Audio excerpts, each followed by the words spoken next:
Olá, tudo bem? Parabéns por ter adquirido esse material. Nós hoje vamos conversar sobre como aprender melhor. Use a cabeça e vença o desafio. Ou, em outras palavras, como se tornar um profissional na arte de aprender. Porque a gente passa muito tempo da nossa vida estudando.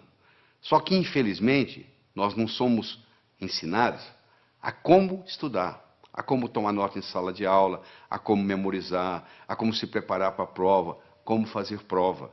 E cada vez o mundo está ficando mais complexo. O volume de informação hoje dobra no mundo a cada 12 meses. Você imagina, a cada 12 meses nós nos tornamos obsoletos, porque dobra a quantidade de coisa que a gente tem que aprender. Nós somos constantes aprendizes. Essa é a grande verdade. Nós somos hoje eternos aprendizes. Antigamente a gente se formava, colocava o diploma na parede e vivia às custas dele. Hoje não dá. Hoje a gente tem que estar constantemente aprendendo coisas novas. E não é preciso estar doente para melhorar, não é verdade? Não é preciso ser um estudante medíocre para melhorar. Eu sei que você já é bom, mas você pode ficar melhor ainda. Ficar melhor para quê? Porque à medida que você vai enfrentando os problemas da vida, se você tem problemas e você tem uma capacidade cognitiva de resolver os problemas, na realidade você não tem problemas. Você está apenas vivendo, porque a vida é ter problemas. É só o pessoal que mora no cemitério que não tem problemas. Porque viver é resolver problemas. À medida que eu vou aumentando a minha habilidade de resolver problemas, à medida que eu vou melhorando a minha capacidade cognitiva, aquilo que era problema deixa de ser problema, porque eu já tenho a solução. O Frederick Heisroth, do MIT, escreveu na revista Spectrum que, se você analisar os atributos das decisões profissionais até o ano 2030, o que vai ser importante para um profissional saber, ele determinou que mais de 85% vai depender da intuição e da percepção. Agora eu pergunto para você, qual foi a última aula que você teve de intuição? Ou qual foi o último ensinamento que você teve de percepção? As duas características mais importantes, determinadas por Frederick Heisroth, do MIT, sobre o que vai depender o nosso sucesso profissional, isso não é nem ensinado nas escolas. Quer dizer, se não é nem ensinado nas escolas, onde é que as pessoas vão aprender? Se você perguntar para qualquer jovem, você gosta de estudar? Não sei. Você gosta de aprender? Ah, de aprender eu gosto. Todo mundo gosta de aprender, não é verdade? O cérebro foi feito para aprender. Então, nós estamos sempre num processo de aprendizado. Agora, tem uma coisa interessante. Tudo aquilo que eu aprendo com os dois lados do cérebro fica comigo para o resto da vida. Se eu aprendo a andar de bicicleta, mesmo que eu passe 20 anos sem andar, se eu subir numa bicicleta, eu ando. Se eu aprender a nadar quando criança e passar, sei lá, 30 anos sem entrar na água, se eu entrar na água, eu nado. Por quê? Porque eu aprendi com os dois lados do cérebro. Infelizmente, aquilo que a gente aprende na escola, se você fizesse hoje uma prova, a última prova que você fez como estudante na sua vida, se você repetisse essa prova hoje, você não ia tirar nem metade da nota que você tirou naquela época, não é verdade? A maioria que você aprendeu, você esqueceu. Você esqueceu por quê? Porque você aprendeu só um lado do cérebro. Em pedagogia, existe uma parte da pedagogia chamada heurística. Heurística é o método educacional que consiste em fazer descobrir pelo aluno o que se lhe quer ensinar. Ou seja, o próprio aluno vai descobrindo o processo e quando você descobre aquilo, meu amigo, acabou, ninguém tira aquilo de você mais. Eu digo para o aluno o seguinte, se você entender claramente o que o professor está ensinando na aula, você não precisa estudar em casa. Você já tem o material pronto. O que eu tenho que fazer? Eu vou anotar palavras? Eu vou anotar números? Não. Você não vai anotar nem palavras, nem números. Você vai anotar ideias. Então você tem que colocar um disco quebrado na sua cabeça quando você está assistindo aula, e esse disco quebrado só diz uma coisa: o que ele ou ela quer que eu aprenda desse assunto. O que ele ou ela, professor, professora, quer que eu aprenda desse assunto. Esse disco quebrado vai ficar rodando durante todo o período da aula que você está assistindo. E você vai anotar não mais palavras ou números. Você vai passar a adotar ideias. Esse aqui é o grande segredo. Quando nós somos crianças, nós não temos nenhum medo de errar. Eu estou cansado de ver casais que vão com os filhos passar 1, 2, 3 anos fora, vão para os Estados Unidos, por exemplo. As crianças voltam falando inglês e o pai e a mãe não voltam falando inglês tão bem quanto as crianças. Porque o pai e a mãe ficam naquele negócio. Bom, quando eu estiver falando bem, aí eu vou falar. Só que para falar bem tem que praticar. Como a criança não tem essa dificuldade, ela não tem esse problema, o que acontece? Ela fala. Porque o erro é parte integrante do processo de aprendizado. O erro, quando bem interpretado, é altamente pedagógico. Quando tudo dá certo, você não aprende nada. Agora, quando dá errado, você pode aprender com erro. Então, a primeira sugestão que eu tenho para você é erre, porque é errando que você aprende. Se você fica com muito medo de errar, o que acontece? Você não aprende nada.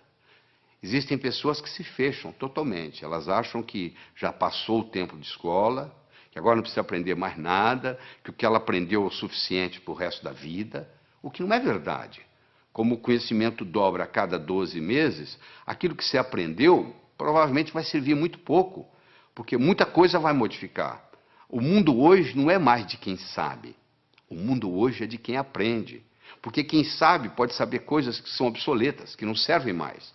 Muitas vezes o que atrapalha a gente não é o que a gente não sabe, é o que a gente sabe e que não funciona mais. E a gente aprende com o quê? A gente aprende com o cérebro. Então, se você me permite, eu vou ter uma conversa com você agora sobre a estrutura cerebral, sobre a anatomia e sobre a fisiologia cerebral. Nós temos, na realidade, dentro do nosso cérebro, dentro do nosso crânio, melhor dizendo, 3 cérebros. Nós temos o cérebro reptiliano porque nós herdamos dos répteis. Temos o cérebro neomamífero, que herdamos dos mamíferos. E temos a neocórtex, que é a parte característica dos primatas superiores, dos animais superiores, como faz parte o homem. O cérebro reptiliano é o cérebro que dá inteligência física. É o seu coração bater, é o seu pulmão respirar. Isso faz parte do cérebro reptiliano. É a temperatura do seu corpo. Tudo isso é cuidado pelo cérebro, é o cérebro físico. Já o cérebro emocional, também conhecido com o nome de sistema límbico, ele cuida das suas emoções. E, finalmente, o neocórtex cuida da parte da cognição, cuida da parte cognitiva dos primatas superiores, que é o homem. Então, nós temos um domínio sobre os outros 2, teoricamente. Porque muitas vezes o cérebro emocional toma conta. É aquele indivíduo tranquilo, que não reage a nada, e de repente, num trânsito, num dia de movimento, num engarrafamento, ele sai do carro dele e mata alguém. Aí ele teve o que se chama um sequestro amigdaliano.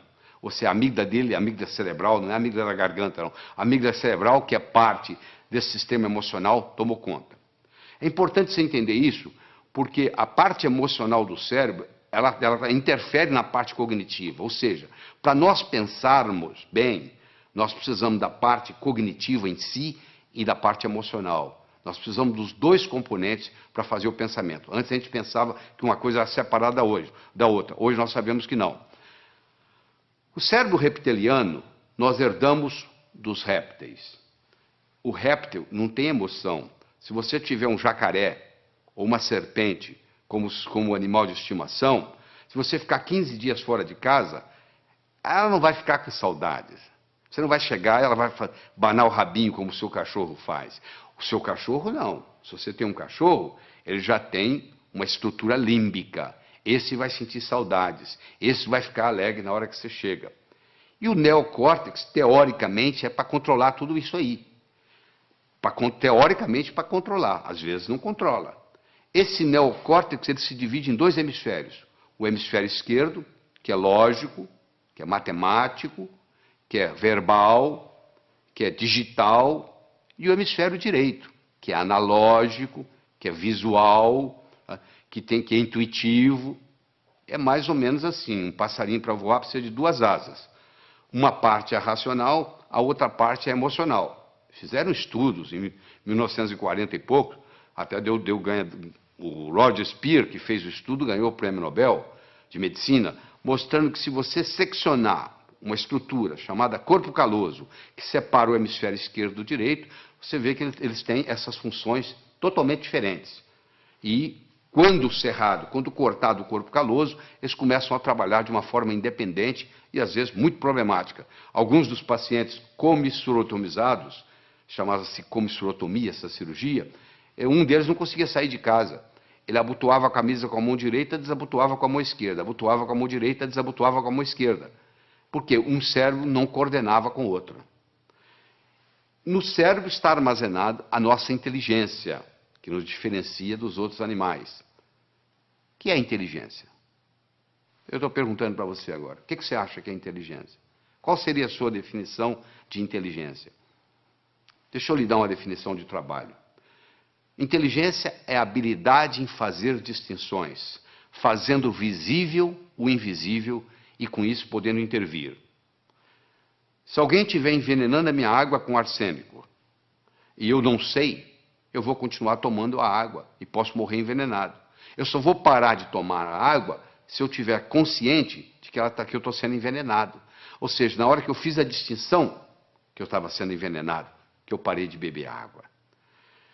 Aquele que pode ver o invisível pode fazer o impossível. O que eu quero dizer com isso? Se eu consigo ver algo que você não consegue, eu consigo fazer algo que você não consegue. Dá uma olhada nessa imagem que está aí na tela. O que é isso aí? Se você nunca leu um livro meu, se você não leu o meu livro Sucesso Não Ocorre Por Acaso, provavelmente você está vendo aí borrões de tinta. Eu vou dizer para você, tem mais que borrões de tinta aí. Aí tem uma vaca, aliás, uma novilha Nelore. Olha aí para você ver. Agora você viu, né? Sabe por que você viu? Porque eu lhe dei o referencial. Você está vendo as orelhas, os olhos, o focinho.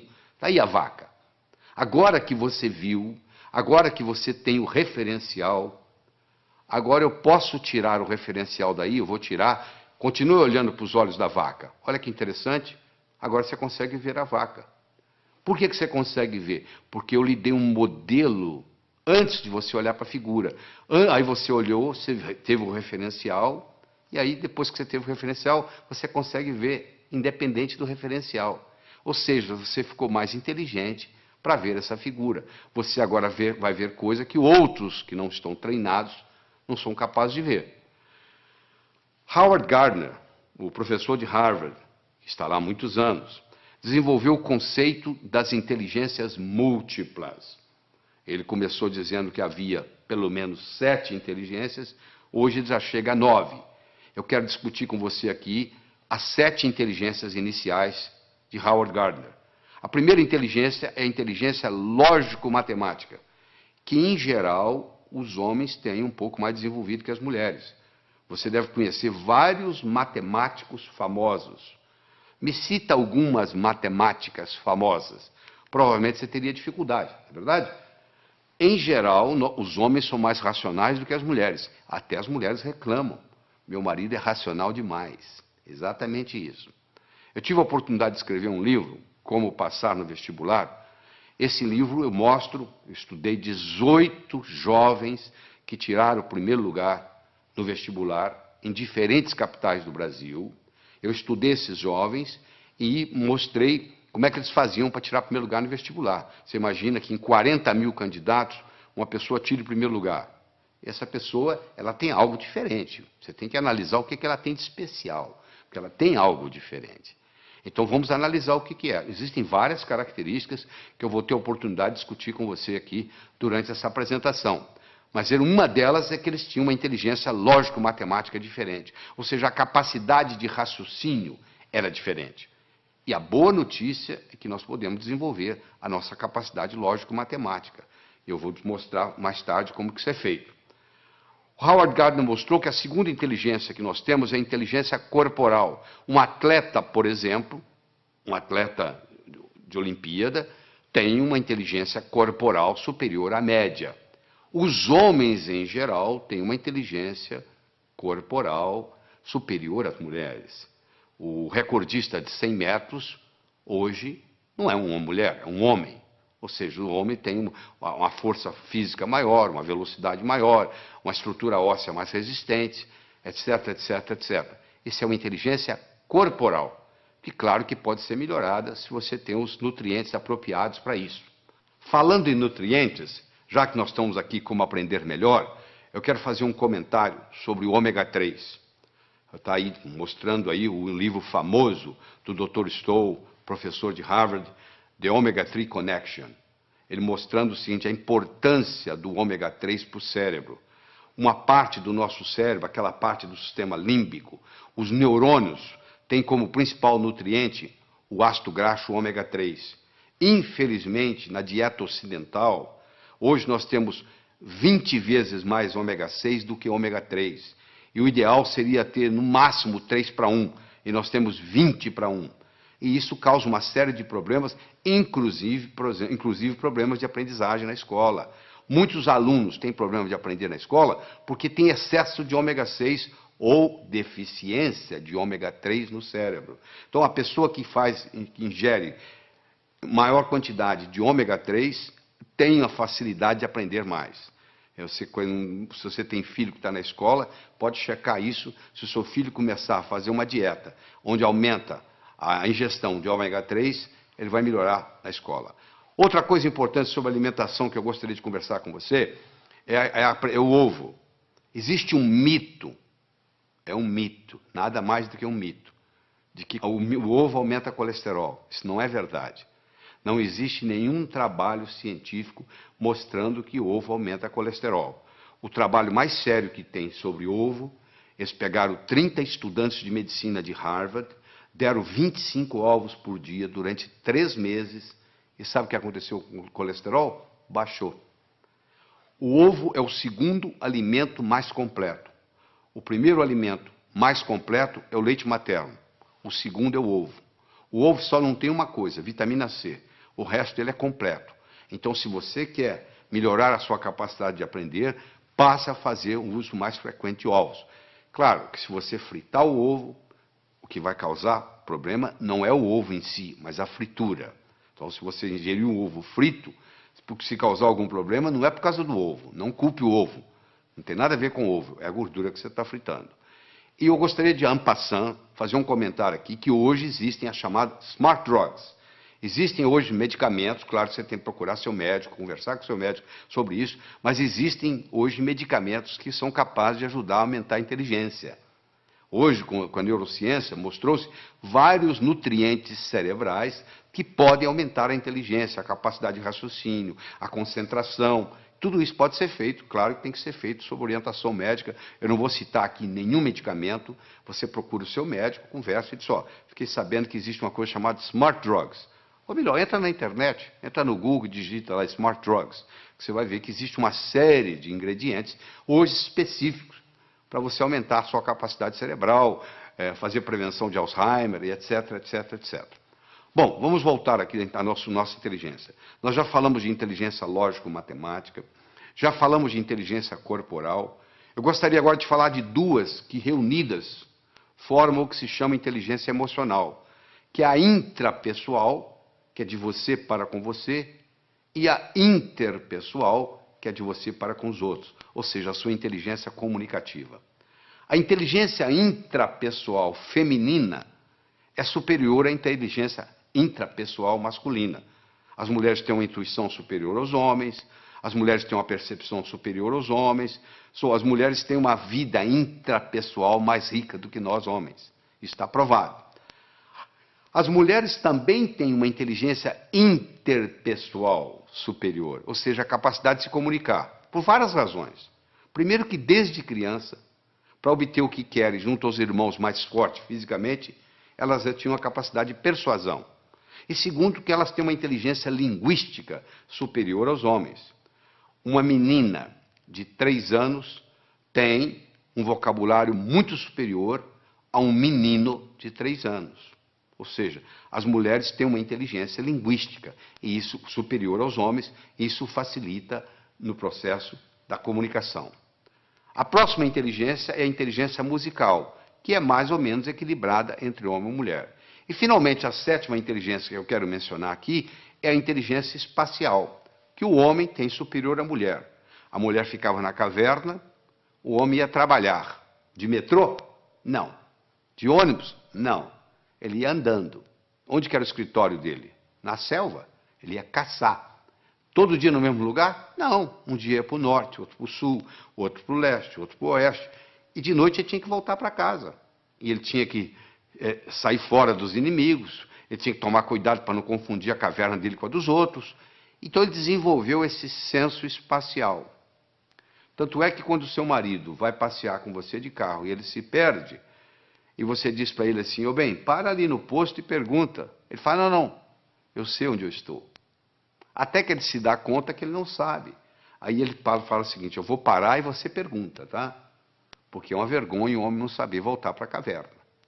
Então nós conversamos até agora sobre as 7 primeiras inteligências de Howard Gardner. A lógico-matemática, a corporal, a intrapessoal, a interpessoal, a linguística, a musical e a espacial.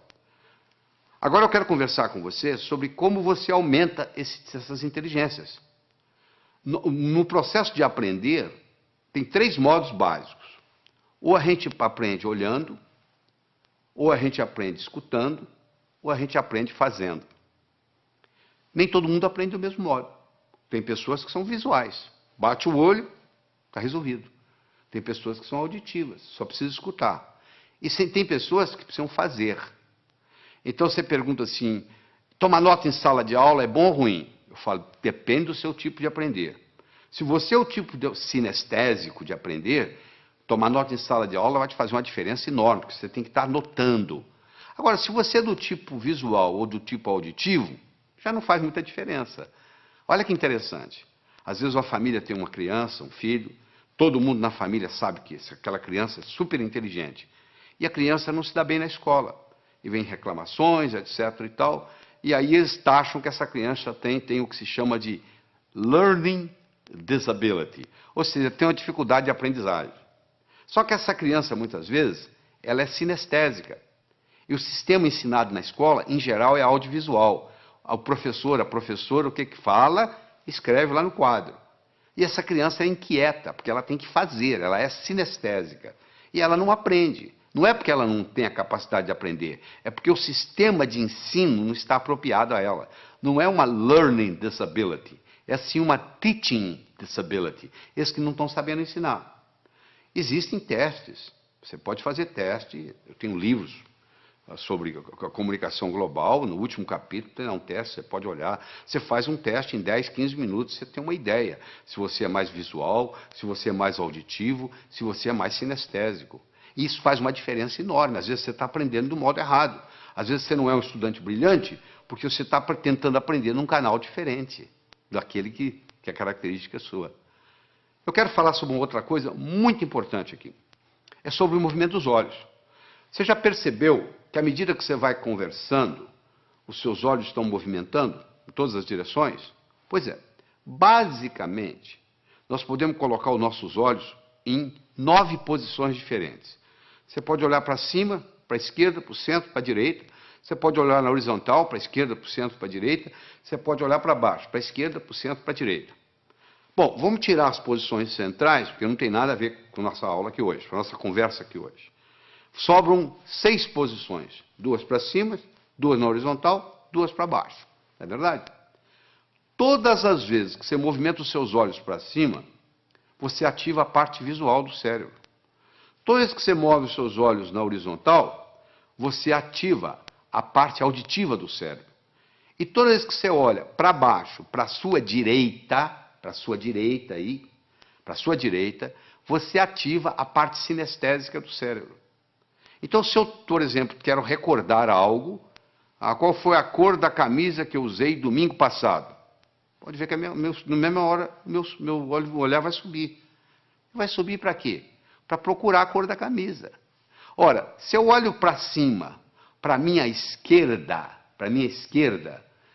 olha a sua esquerda aí, olha aí no slide. Se eu olho para cima, para a esquerda, eu estou recordando coisas.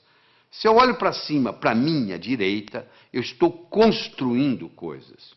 Então, se eu estou estudando e eu quero memorizar, alguma coisa, uma fórmula de física, por exemplo, eu vou olhar para cima, primeiro para a minha direita, para poder construir aquela fórmula de física dentro da minha cabeça. E depois eu vou olhar para cima, para a esquerda, para eu poder recordar, repetir aquela fórmula de física, até que ela fique parte da minha estrutura psicológica. Isso é muito importante entender, porque o movimento do olho facilita o processo. Olha só que interessante. A pessoa vai fazer o vestibular, vai fazer um teste, e chega lá e diz, eu dei branco. Por que ela deu branco? Porque ela colocou a cabeça para baixo, olhando para a prova, olhando para o teste. E faz essa pergunta, e ela esqueceu a fórmula de física. Se ela tivesse simplesmente levantado a cabeça e olhado na posição certa, ela teria resolvido o problema. Mas como ela está olhando para baixo, não teve a oportunidade de ter acesso ao campo visual, aquela fórmula de física não vem na cabeça dela. Então isso aí, nós podíamos gastar horas e horas e horas estudando isso aqui, mas não é só a finalidade disso. Mas eu quero que vocês entendam que diz que os olhos são as janelas da alma, eu diria também que os olhos são as janelas da mente. É interessante. Todos os estudos feitos até agora, em todos os países onde foi feito, não existe nenhuma correlação entre a nota que se tira na escola e o sucesso que se tem na vida. Em outras palavras, eu posso ter um estudante medíocre, que vai ser um grande empresário, ou eu posso ter um CDF, que não vai dar nada na vida. Não existe nenhuma correlação. É importante você pensar isso. Por que não existe uma correlação? O Dr. Richt fez isso nos Estados Unidos e provou que não havia nenhuma correlação, e outros repetiram esses estudos no mundo todo. Por que não existe? Porque talvez a escola esteja ensinando coisas que não têm muita aplicabilidade. Eu digo sempre o seguinte, às vezes o que cai na prova não cai na vida. Quer dizer, você estuda aquilo de uma forma para fazer na prova, e depois não tem nenhuma aplicabilidade na vida. O homem não constrói fora de si nada que não tenha dentro de si. Se eu não tiver um conhecimento pragmático para executar, às vezes o conhecimento que eu tenho ele é abstrato, ele é um conhecimento do pescoço para cima, ele não tem muito impacto na minha vida. Eu adoro uma analogia que eu faço, que é do indivíduo atravessando um cabo de aço de um prédio para o outro. O que precisa? 3 coisas. Eu preciso querer, se eu não quiser, eu não ando. Eu preciso saber, se eu não souber, eu vou cair. E eu preciso de cabo de aço. Eu posso querer, eu posso saber, mas se não houver cabo de aço, não tem jeito. Tem muita gente querendo ganhar dinheiro, sabe ganhar dinheiro, mas não surge a oportunidade. Então, o nosso desempenho, ele vai depender da nossa motivação, ele vai depender da nossa competência, ele vai depender da nossa oportunidade. A motivação é o querer, a competência é o saber, e a oportunidade, no caso aqui, é o cabo de aço. Então, você, para ser um bom estudante, você tem que estar motivado. Só motivado não adianta. Tem muita gente motivada, mas desmotiva logo, porque não tem a estratégia, não tem a competência de desenvolver o processo. Então, não tem um modelo. Então, deixa eu falar para você de modelo. Imagine que eu desse para você de presente agora uma pérola. Você não ia ficar segurando essa pérola na mão, você ia colocá-la no bolso, não é verdade? Daqui uma semana eu me encontro com você pela segunda vez, e lhe dou uma segunda pérola. De novo, você coloca ela no bolso. Daqui 15 dias eu vou lhe dar uma terceira pérola, você vai colocá-la no bolso. Daqui 6 meses eu vou me encontrar com você e vou perguntar assim, onde é que estão as pérolas que eu lhe dei? Você vai responder mais ou menos assim, a primeira eu coloquei no criado mudo, a arrumadeira lá em casa não viu, jogou no lixo. A segunda eu esqueci no bolso da calça, a calça foi para a lavanderia, voltou sem pérola. E a terceira eu escondi de mim mesmo, guardei tão bem guardado que eu não sei onde eu coloquei. Não é verdade? Se eu desse para você, antes de lhe dar a pérola, eu desse para você um fio de nylon e orientasse você para colocar as pérolas no fio de nylon, você ia fazer um colar. Se você colocasse esse colar no pescoço, e daqui 6 meses eu me encontrasse com você e perguntasse onde estão as pérolas que eu lhe dei, você ia dizer, estão aqui, eu fiz delas um colar. Meus amigos, você que está aí assistindo, olha só, as pérolas são ideias. O cemitério está cheio de gente que teve boas ideias. Ou não fez nada com elas, ou estragou a vida. Eu já vi muita gente estragar a vida por causa de uma boa ideia. Se eu tiver uma boa ideia, mas não tiver um modelo por trás, é um desastre. Então, a melhor definição que eu conheço de educação é a seguinte, educação é aquilo que fica depois que você esqueceu tudo que você aprendeu. que fica? Ficam modelos. Tá bom? Eu vou demonstrar isso para você agora. Você vai olhar essa figura que está aí na tela. Você vai concentrar nesses 4 pontinhos que está entre os 2 olhos, os 2 corações aí. Eu quero que você olhe aí fixamente por 30 segundos, sem piscar os olhos. Quando eu falar 1, 2 e já, eu vou passar o slide. Aí você vai piscar os olhos 3 vezes. Combinado? Continua olhando fixamente para a tela. Atenção. 1, 2 e já! Pisca os olhos. Isso, eu vou lhe dar uma chance, não fique tranquilo. Eu vou lhe dar mais uma chance, tá? Você vai focar aí, foca. Quando eu falar 1, 2 e já, eu vou passar o slide e você pisca os olhos 3 vezes. Combinado? Atenção. 1, 2 e já! E aí, o que você viu? Você está vendo a imagem de Jesus Cristo? Mas essa tela está em branco, não tem nada. Você está tendo uma experiência de uma realidade virtual. Isso que está acontecendo aí, uma realidade virtual. Mas se você não tivesse visto antes esse slide, você não ia ver essa realidade virtual. Ou seja, eu tive que primeiro criar no seu cérebro um modelo de contraste para depois você poder ver isso. Entendeu como é que funciona a coisa?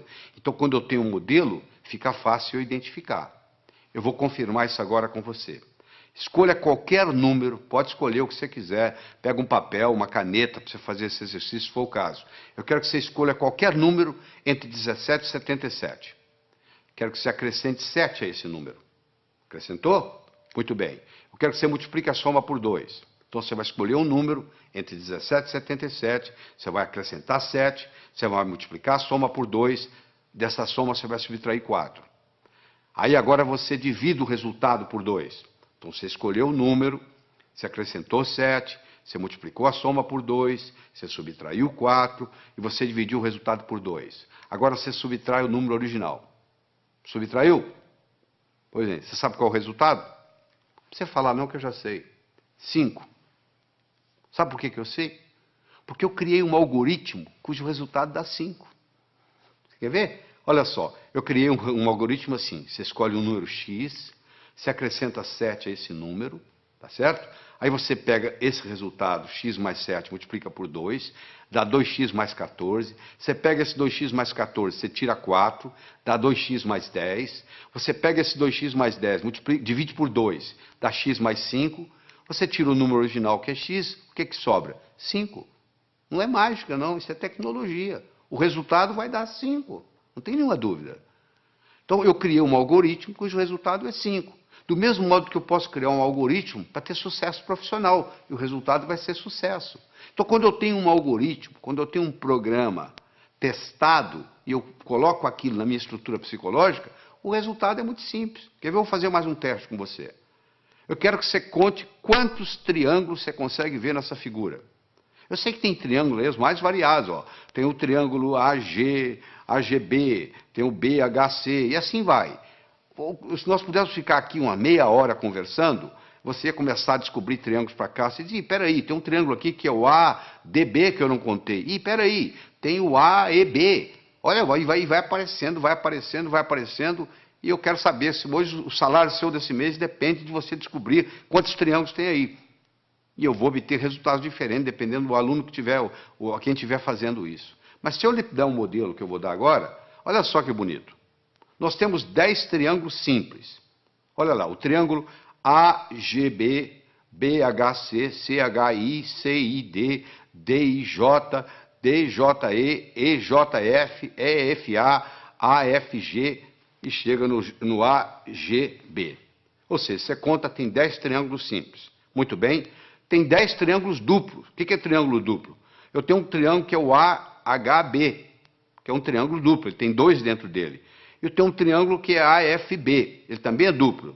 Em cada base eu tenho duplos. Se eu tenho 5 bases, 5 vezes 2, 10, eu tenho 10 triângulos duplos. Eu tinha 10 triângulos simples, agora eu tenho 10 triângulos duplos. Eu tenho 5 triângulos grandes, como o ADB, como o BEC. E assim vai, você vai como CAD, são triângulos grandes, são 5. Então eu tinha 10, com mais 10, 20, com mais 5, 25. Eu agora tenho os chamados triângulos triplos. O ABC é um triângulo triplo, o BCD é um triângulo triplo. E cada triângulo triplo, no seu oposto, tem um outro triângulo. O triângulo triplo ABC tem o AJC, olha aí. O triângulo triplo BCD tem o BFD. Isso, como eu tenho 5, 5, 10. Então eu tenho um total de 10. Eu tenho 10 simples, 10 duplos, 5 grandes e 10 triplos. Eu tenho 35 triângulos. Mas eu perguntei quantos triângulos você conseguia ver nessa figura. Se você olhar a letra A, dentro dela existe um triângulozinho. Então, a resposta certa seria 36. Isso não é pegadinha. Cuidado com a pergunta que é feita. Por isso que muita gente não passa no vestibular. Parece que a pergunta é pegadinha. Não. Quantos triângulos você consegue ver nessa figura? Dentro da letra A tem um triângulo, que é aquele triângulozinho que você está vendo lá. Então, o total seria aí 36. Agora que você aprendeu a contar os triângulos simples, os duplos, os triplos, os grandes e o que está nas letras, pronto, agora você criou um modelo de como contar triângulos. A sua inteligência para contar triângulos aumentou. Você deve estar perguntando, mas o que isso tem a ver? O que eu vou fazer na vida se eu aumentei minha inteligência para contar triângulos? Não, eu estou dando um exemplo. Do mesmo modo que você aumentou a sua capacidade de contar triângulos, se eu lhe der modelos outros, que nós vamos estar dando aqui durante essa apresentação, isso vai melhorar tremendamente o seu estudo. Eu mencionei que eu escrevi um livro chamado Como Passar no Vestibular. Esse livro foi fruto de um trabalho onde eu trouxe a São Paulo 18 jovens que tiraram o primeiro lugar no vestibular em diferentes capitais do Brasil. Eu trouxe 19 professores de cursinho, com pelo menos 15 anos ensinando gente a passar no vestibular, e vários vestibulandos, primeiro aluno de turma de grandes cursinhos em São Paulo.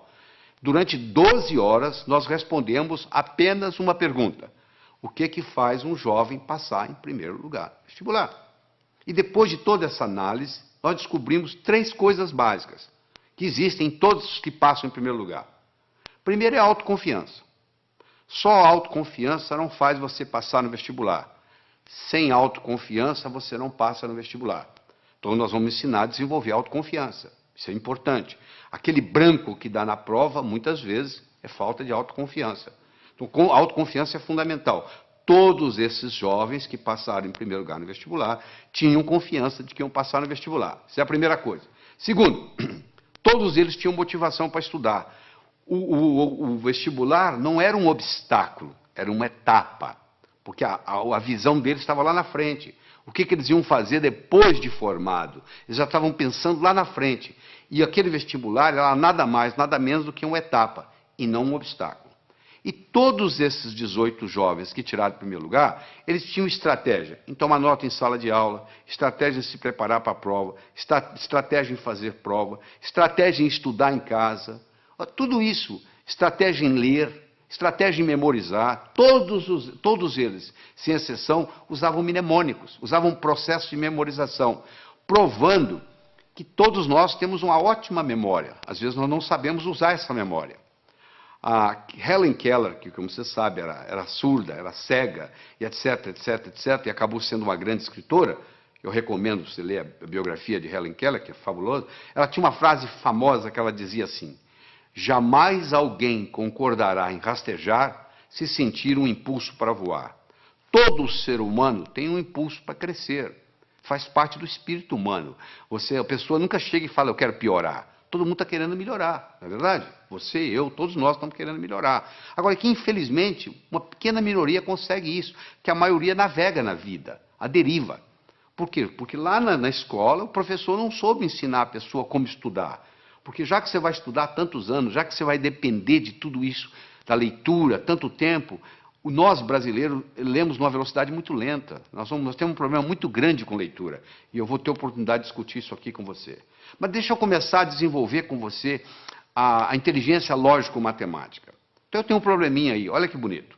9 executivos se encontram para a discussão de um projeto. Antes da reunião se iniciar, eles se cumprimentam, cada um apertando a mão de todos os outros. Eu quero saber quantos apertos de mão ocorreram. Esse é um problema simples que já caiu no vestibular. É uma coisa simples. Você tem 9 executivos, cada um vai apertar a mão do outro, e eu quero saber quantos apertos de mão. Por onde você começa? Bom, então vamos ver? Coloque-se lá dentro. Você é um deles. Ora, se são 9, você é um dos 9. Você não vai apertar a mão de você mesmo. Você vai apertar a mão de 8. Não é verdade? Ora, se você vai apertar a mão de 8, cada um vai apertar a mão de 8. Ora, se são 9, cada um apertando a mão de 8, 9 vezes 8, 72. Só que quando eu aperto a sua mão, você aperta a minha. Então eu tenho que dividir isso por 2. São 36 apertos de mão. Ah, que beleza, quer dizer que é assim? E se fosse 8? Vamos pegar 8 executivos. Bom, se são 8 executivos, cada um não vai apertar a própria mão, ou seja, vai apertar a mão de 7.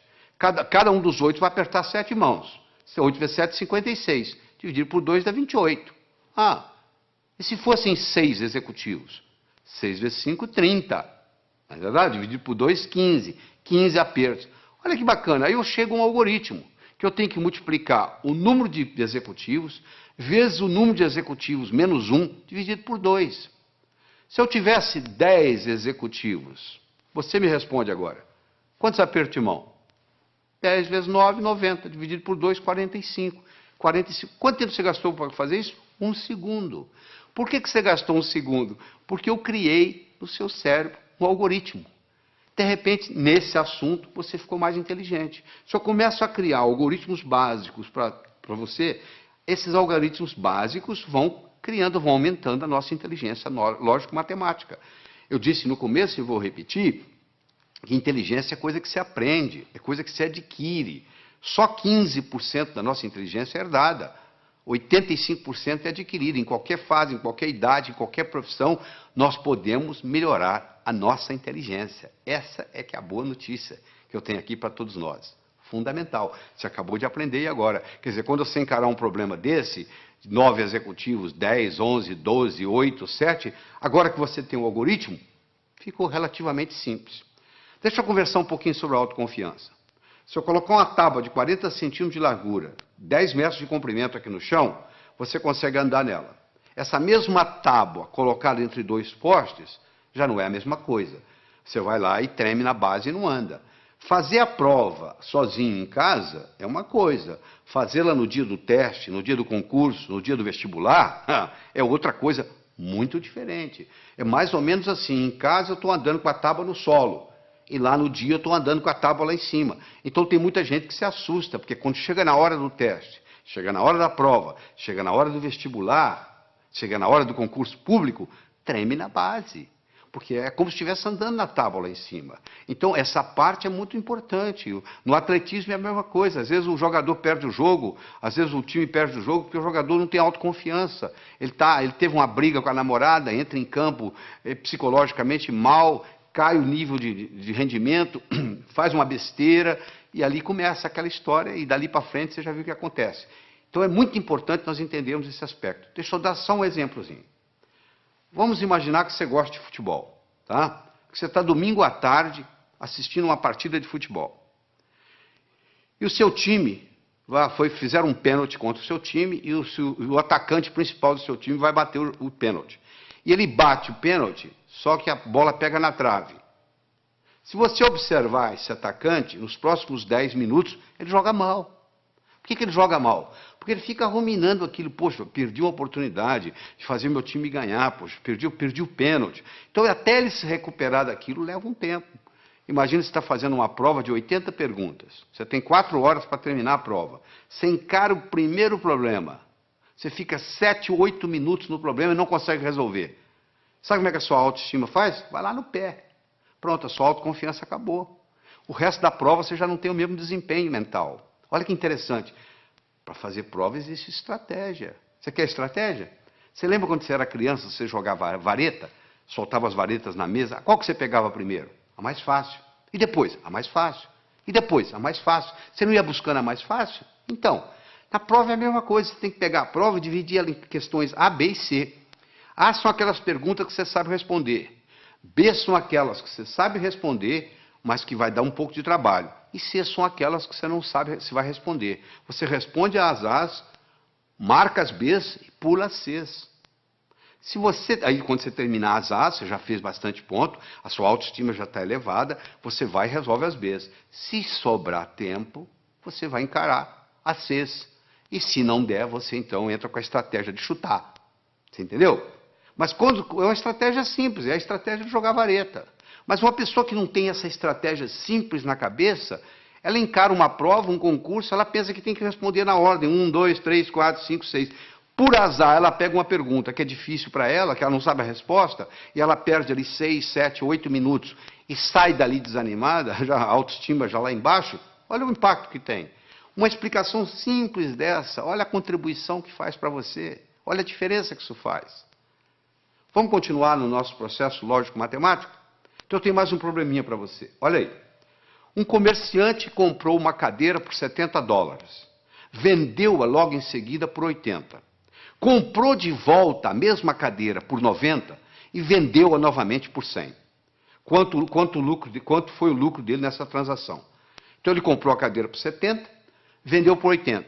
Comprou a mesma cadeira por 90, vendeu por 100. Eu agora vou dar um tempinho para você. Você vai ter que me responder aí o que você acha. Quanto que ele ganhou ou perdeu nessa transação? Primeiro você vai decidir se ele ganhou ou se ele perdeu. E quanto foi? Ele comprou por 70, vendeu por 80, comprou a mesma cadeira por 90, vendeu por 100. Ele ganhou ou perdeu? Bom, eu faço isso nos meus cursos e eu obtenho 3 tipos de resposta. Que ele ganhou 10, que ele não ganhou nada e que ele ganhou 20. Então, se tem 3 respostas para o mesmo problema de matemática, uma está certa e 2 estão erradas. Então, tem alguém errando. Eu não sei qual o seu raciocínio no momento. Seja ele qual for, eu vou consertá-lo, não se preocupe. Mas você tem que fazer isso junto comigo aqui agora. Eu vou voltar no slide para você garantir que você está me acompanhando. Um comerciante comprou uma cadeira por 70, vendeu logo em seguida por 80. Comprou de volta por 90 e vendeu novamente por 100. Qual foi o lucro dele nessa transação? Então você vai ter que decidir se é o 1, se é o 2, se é o 3. Se ele ganhou 10, se ele não ganhou nada ou se ele ganhou 20. Se você acha que ele ganhou 10, você fez um tipo de raciocínio que está exposto aí no slide para você ler em detalhes. Você raciocinou de um modo que o seu resultado foi 10. Você acompanha aí o raciocínio na tela aí, foi o raciocínio que você fez. O comerciante comprou uma cadeira por 70, vendeu por 80, teve um lucro de 10. Ele comprou novamente a cadeira por 90, após ter vendido por 80, perdendo, portanto, os 10 que ele ganhou. E ele então vendeu por 100, após ter comprado por 90. Portanto, o lucro foi de 10. Esse é o raciocínio de quem acha que é 10. Tem gente que pensa diferente, tem gente que pensa que não houve lucro. Ele pensa que se ele vendeu por 80, após ter comprado por 70, ele ganhou 10. Ele então perdeu 20, comprando-a de volta pelos 90, que originalmente ele tinha comprado por 70, ele perdeu 20. Ele então ganha 10 vendendo por 100, e, portanto, ele chega à conclusão que ele não ganhou nada. Então esse é o que diz que ele não ganhou nada. E tem aquele seguinte, olha só. Se ele comprou a cadeira por 70 na primeira vez e comprou por 90 na segunda, ele desembolsou 160 no total, não foi? Se ele vendeu a primeira vez por 80 e vendeu a segunda por 100, ele, na realidade, recebeu 180. Ora, se ele desembolsou 60 e desembolsou 160 e recebeu 180, quanto que ele ganhou? Ele ganhou 20.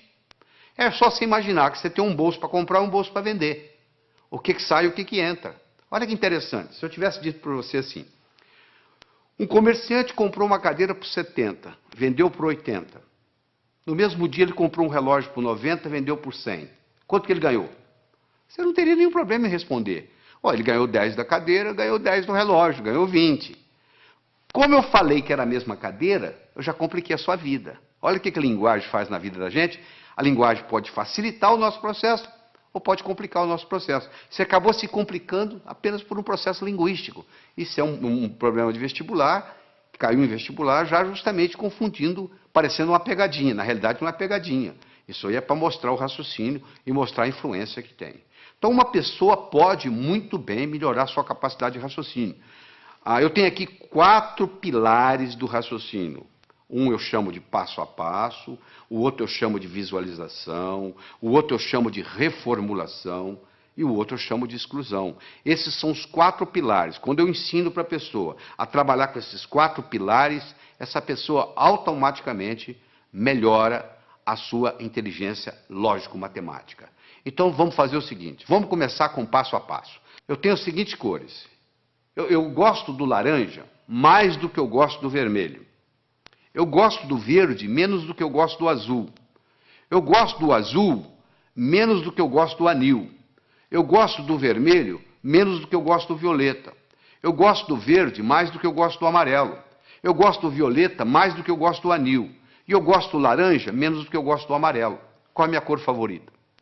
Olha que eu tenho aqui só 7 cores. Imagine se eu tivesse 70 e fizesse esse raciocínio. Olha onde que você chegaria. Você pode começar a trabalhar nisso aí, se você vai ficar, tem gente que leva meia hora, 1 hora e não consegue chegar à conclusão, porque não pegou o modelo ainda. Eu vou lhe ensinar o modelo, você vai resolver isso em 10 segundos. Porque é muito simples, olha como é que o modelo é simples. A primeira está escrita assim, eu gosto do laranja mais do que do vermelho.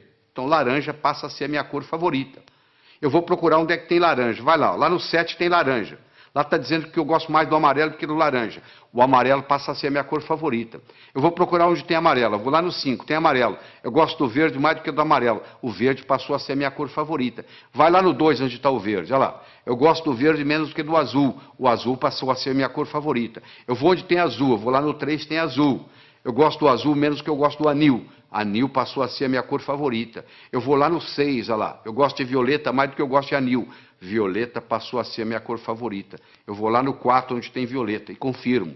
O violeta gosto mais do que o vermelho. Com a conclusão que eu cheguei, a minha cor favorita é o violeta. Olha que bacana. Na hora que eu criei esse esquema, pronto, agora ficou fácil. Eu tenho um modelo, sabe por quê? Eu aprendi a pensar passo a passo. Esse é um jeito, é aprender a pensar passo a passo. Você já deve ter aprendido o teorema de Pitágoras, né?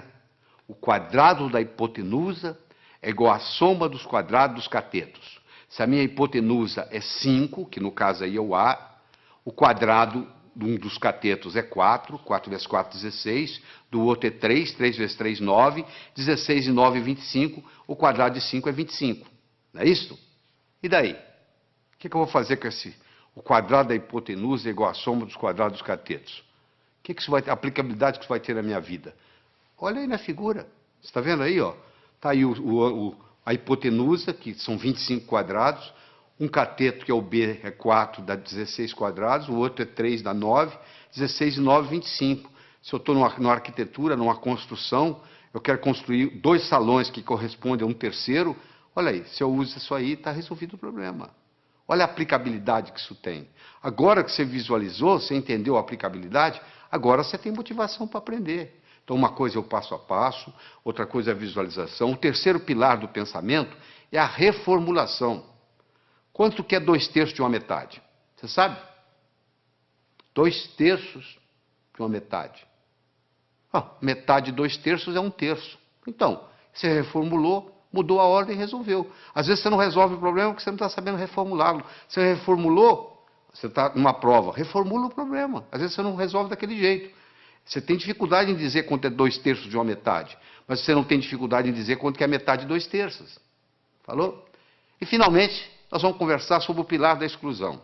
Eu tenho aqui um probleminha muito simples. Você vai pegar os números 1, 2, 3, 4, 5, 6, 7, 8, 9. Vai colocar nesses 9 quadrados que estão aí. De tal forma que, se eu somar na horizontal, somar na vertical ou somar na diagonal, tem que dar 15. Não interessa como eu somar, tem que dar 15. Poxa, complicado? Não, não é complicado. Quer ver como é simples? Primeiro, qual que é o quadrado mais importante? O do meio. Porque ele participa da vertical, ele participa da horizontal, ele participa da diagonal. Ele é o que mais participa de tudo. Então, se eu resolver esse problema aí, eu resolvo praticamente 90% do problema. Qual o número que eu vou colocar aí? Eu não posso colocar o 1. Porque se eu colocar o 1, vai ter um lugar que vai ter 2, 1 e 2, 3, para 15, 12. Eu não tenho 12. Eu não posso colocar 1, não posso colocar o 2, porque o 2 também vai ter um lugar que tem 1. Eu não posso colocar o 3. Por que eu não posso colocar o 3? Porque se eu colocar o 3 aí, vai ter um lugar que tem 1. 3 e 1, 4. Para 15, 11. Eu não tenho 11. Eu não posso colocar o 4, porque se eu colocar o 4 aí, vai ter um lugar que vai ter 1. São 5. Para 15, 10. Eu não tenho 10. Eu posso colocar o 9? Não. Se eu colocar o 9 aí, tem um lugar que vai ter 8. 9 e 8, 17. Já passou de 15. E se eu colocar o 7? Também não pode. 9, 7, 16, já passou de 15. E se eu colocar o 6? 9, 6, 15. E o que sobra para o outro? Eu não tenho 0. Então eu vou excluindo, você chega à conclusão que só tem um número para eu colocar aí, é o 5. Aí na hora que eu coloquei o 5 aí, a coisa fica muito simples. Você pode fazer você mesmo aí, você vai ver aí que se você somar na horizontal, somar na vertical, somar na diagonal, o resultado dá sempre 15. Eu comecei o problema, você fala, isso eu não consigo fazer. Não consegue, não. É porque você não tinha parado para pensar no processo da exclusão. Agora você tem o pilar da exclusão, da visualização, da reformulação, do passo a passo, e aí o processo vai. Então, nós já falamos, é importante você levar em consideração a motivação. Como é que você motiva? Você fica olhando a sua meta. E é uma coisa, gente, preparar para vestibular, preparar para concurso, preparar para a vida, não é uma corrida de 100 metros, é uma maratona. Você conversa com um maratonista, a estratégia é bem diferente de correr 100 metros. Porque o maratonista, ele sabe que vai demorar a corrida. O corredor de 100 metros sabe que vai acabar logo. Eu acho que eu tenho que aprender para a vida. Eu tenho que manter isso na minha memória. E o que acontece com a maioria dos estudantes?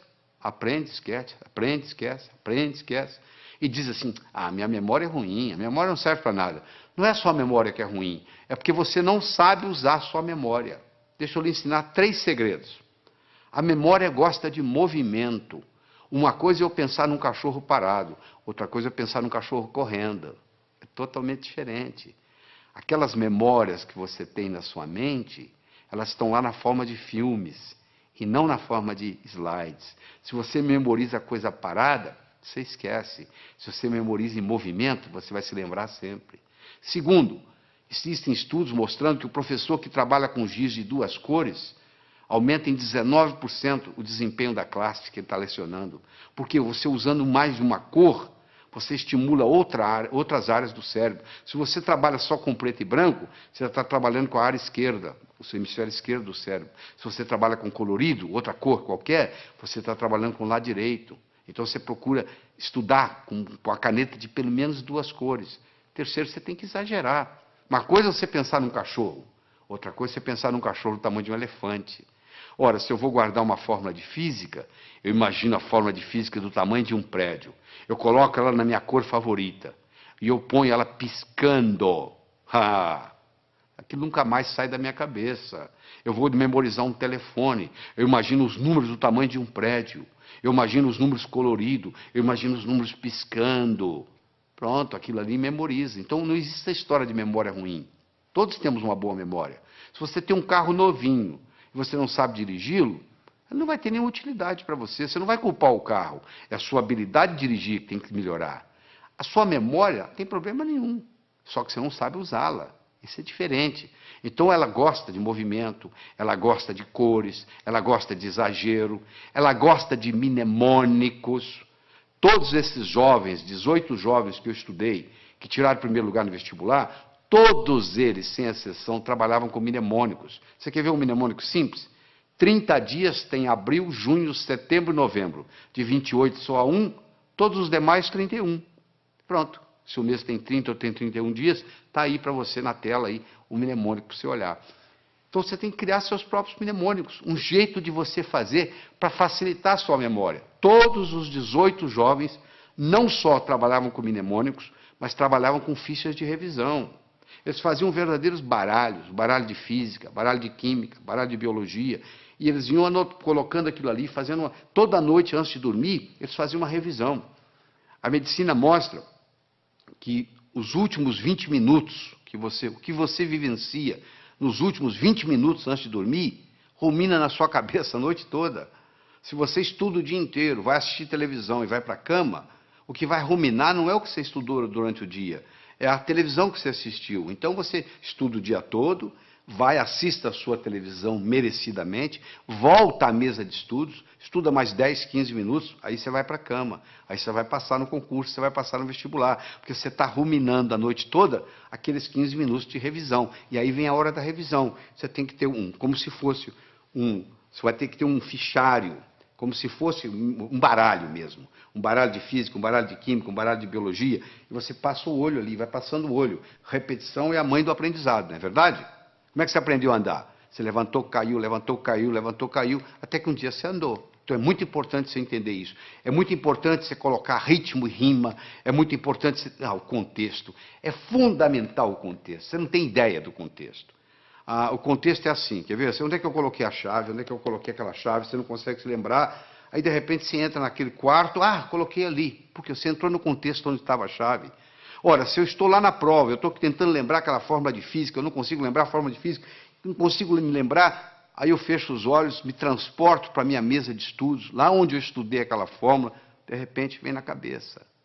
Isso é um truque espetacular para a memória. E outra coisa importante é a respiração ajudando na memorização. Nós desenvolvemos uma respiração que eu digo assim, inspire em 4, segure em 4, solte em 4. Por quê? Porque naquela posição que você fica para estudar ou para fazer prova, depois de um certo tempo, o oxigênio no seu cérebro começa a cair. E você sabe que o cérebro ele exige oxigênio e glicose para funcionar. São os dois combustíveis que o cérebro usa. Faltou oxigênio, o desempenho não é o mesmo. Faltou glicose, o desempenho não é o mesmo. Eu recomendo para as pessoas que vão fazer concurso, vão fazer vestibular, levar no bolso umas 3 ou 4 barrinhas de chocolate. A cada 40, 50 minutos dá uma parada, respira em 4, segura em 4, solta em 4, 4 vezes, reoxigena o cérebro, come a barrinha de chocolate, absorve a glicose, aí você abasteceu de novo para mais 40, 50 minutos. Isso faz a diferença, às vezes, entre passar e ter que fazer o cursinho no ano que vem, novamente. Deixa eu falar um pouquinho sobre leitura. 80% ou mais daquilo que você vai aprender na sua vida, você vai aprender através da leitura. Nós temos 3 tipos de leitura. Você faz a leitura do prazer, a leitura crítica e a leitura específica. Você vai procurar uma coisa específica e vai lá e pesquisa. O problema é que nós, brasileiros, temos uns vícios muito grandes com a leitura. Nós temos problema com a velocidade da leitura, temos problema com a compreensão e temos problema com a memorização. Essas 3 coisas estão juntas. Velocidade, compreensão e memorização daquilo que lemos. Então, deixa eu mostrar uma coisa. Primeiro, a gente aprende a ler palavra por palavra, não é verdade? Nós aprendemos a ler palavra por palavra e aprendemos a ler em voz alta. Aí nós começamos a ler em voz alta e os nossos pais dizem assim, não, para, você já leu bastante, lê agora em voz baixa. Só que você diminui o som, mas continua lendo com a garganta. Esse fenômeno recebe o nome de subvocalização. Só que a nossa garganta não permite falar mais do que 180, 190 palavras por minuto. Se você lê com a garganta, e a maioria lê, porque se você colocar uma pessoa lendo em silêncio e colocar um eletrodo aqui na área da laringe, você vai perceber que à medida que ela vai lendo, ela vai ativando a laringe. Se você tem esse vício de subvocalização, você está limitado a 190 palavras por minuto. Olha que interessante. O nosso cérebro chega a pensar 1000 palavras por minuto. Se a nossa garganta só trabalha com 190 palavras por minuto, ou seja, se eu sou limitado a ler 190 palavras por minuto, e o meu cérebro é capaz de pensar 1000, eu passo a maior parte do tempo fazendo o quê? Divagando. Eu fico desatento. Por incrível que pareça, quando eu aumento a velocidade de leitura, eu aumento a minha capacidade de concentração. Existe um outro vício na leitura, que é o chamado de regressão. O meu olho está sempre voltando, está sempre voltando, está sempre voltando. E eu perco um tempo danado nisso. Esses processos, então, o palavra por palavra, o subvocalização, a regressão, são problemas que prejudicam intensamente a nossa velocidade de leitura. Então, eu vou recomendar a você aqui, para você pegar o jeito. É como andar de bicicleta, você tem que colocar a rodinha primeiro, você vai virar o livro de cabeça para baixo, e você vai ler com as mãos, usando a mão como orientação, e ler de cabeça para baixo. Só para você pegar o jeito, você pegar a mecânica, e no pegar a mecânica, aquilo faz uma diferença. E de vez em quando existe um exercício muito interessante, que se você esfregar uma mão na outra, esfregar até esquentar, faz aí, você que está me assistindo, faz aí, vai, até esquentar, aí você coloca em cima dos olhos, na mesma hora você descansa o globo ocular. Faz isso umas 2 ou 3 vezes, que vai fazer uma diferença enorme na sua leitura. Outra coisa importante. Anote, não palavras, nem números. Anote ideias. E como é que você anota ideias? Com aquele disquinho quebrado que eu ensinei. O que estão querendo que eu aprenda desse material? O que estão querendo que aprenda desse material? Use mapas mentais. O que é mapa mental? É desenvolvido por um psicólogo britânico, Tony Buzan. Ele vai às escolas britânicas, pega o último aluno da sala, em 2 meses ele faz ser primeiro colocado, ele já fez isso várias vezes, provando que funciona. Ele mostra que um modo de você anotar usando um mapeamento mental, chamado Mind Map, O mapa mental é o modo como o cérebro aprende, e isso alavanca tremendamente. Você dá uma olhada aí no slide que eu estou projetando, você vai ver como é que é o mapa mental, entra na internet, faz uma pesquisa de mind map, ou o mapeamento mental, e você vai aprender a fazer esse processo como se fossem árvores com seus galhos. É importante você fazer ficha de revisão, fundamental. Às vezes uma ficha de revisão, você pode colocar tudo que você precisa, todo o conhecimento, naquela ficha de revisão. E só de você bater o olho ali, aquilo vai reforçando, vai reforçando, vai reforçando, e geralmente você faz isso antes de dormir. Repetição é a mãe do aprendizado. Você aprendeu a andar como? Levantou, caiu, levantou, caiu, levantou, caiu, até que um dia você andou. Outra coisa importante, o aprendizado é mais eficaz quando ele é divertido. Você tem que se divertir. Você não pode estudar de mau humor.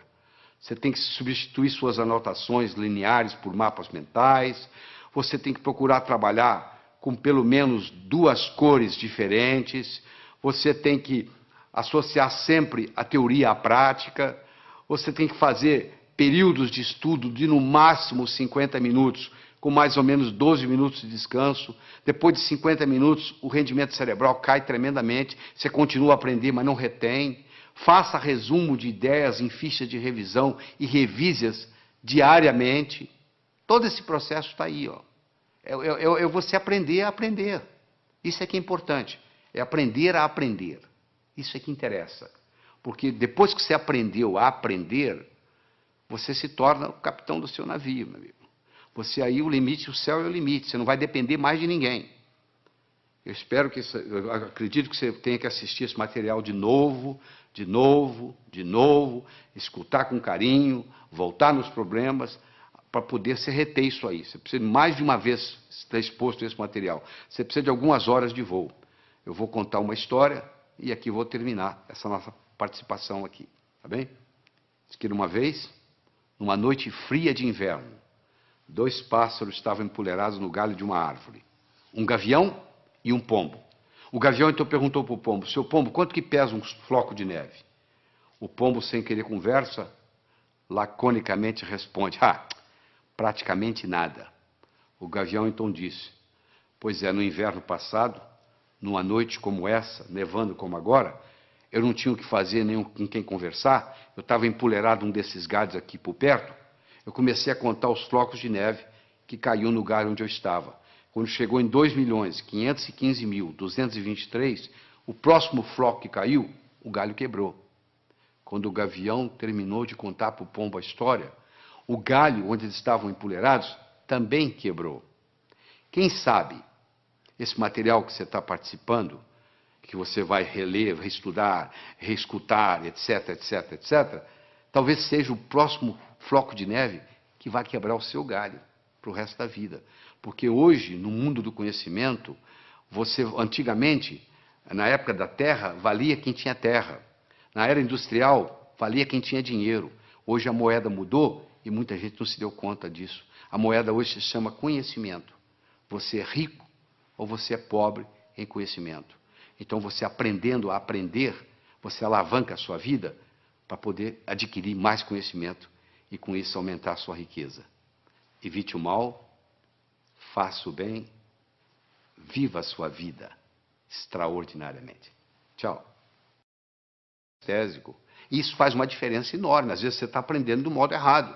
Às vezes você não é um estudante brilhante porque você está tentando aprender num canal diferente daquele que é característica sua. Eu quero falar sobre uma outra coisa muito importante aqui. É sobre o movimento dos olhos. Você já percebeu que à medida que você vai conversando, os seus olhos estão movimentando em todas as direções? Pois é. Basicamente, nós podemos colocar os nossos olhos em 9 posições diferentes. Você pode olhar para cima, para a esquerda, para o centro, para a direita. Você pode olhar na horizontal, para a esquerda, para o centro, para a direita. Você pode olhar para baixo, para a esquerda, para o centro, para a direita. Bom, vamos tirar as posições centrais, porque não tem nada a ver com a nossa aula aqui hoje, com a nossa conversa aqui hoje. Sobram 6 posições. 2 para cima, 2 na horizontal, 2 para baixo. Não é verdade?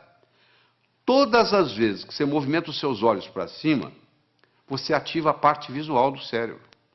Toda vez que você move os seus olhos na horizontal, você ativa a parte auditiva do cérebro. E toda vez que você olha para baixo, para a sua direita, aí, para a sua direita, você ativa a parte sinestésica do cérebro.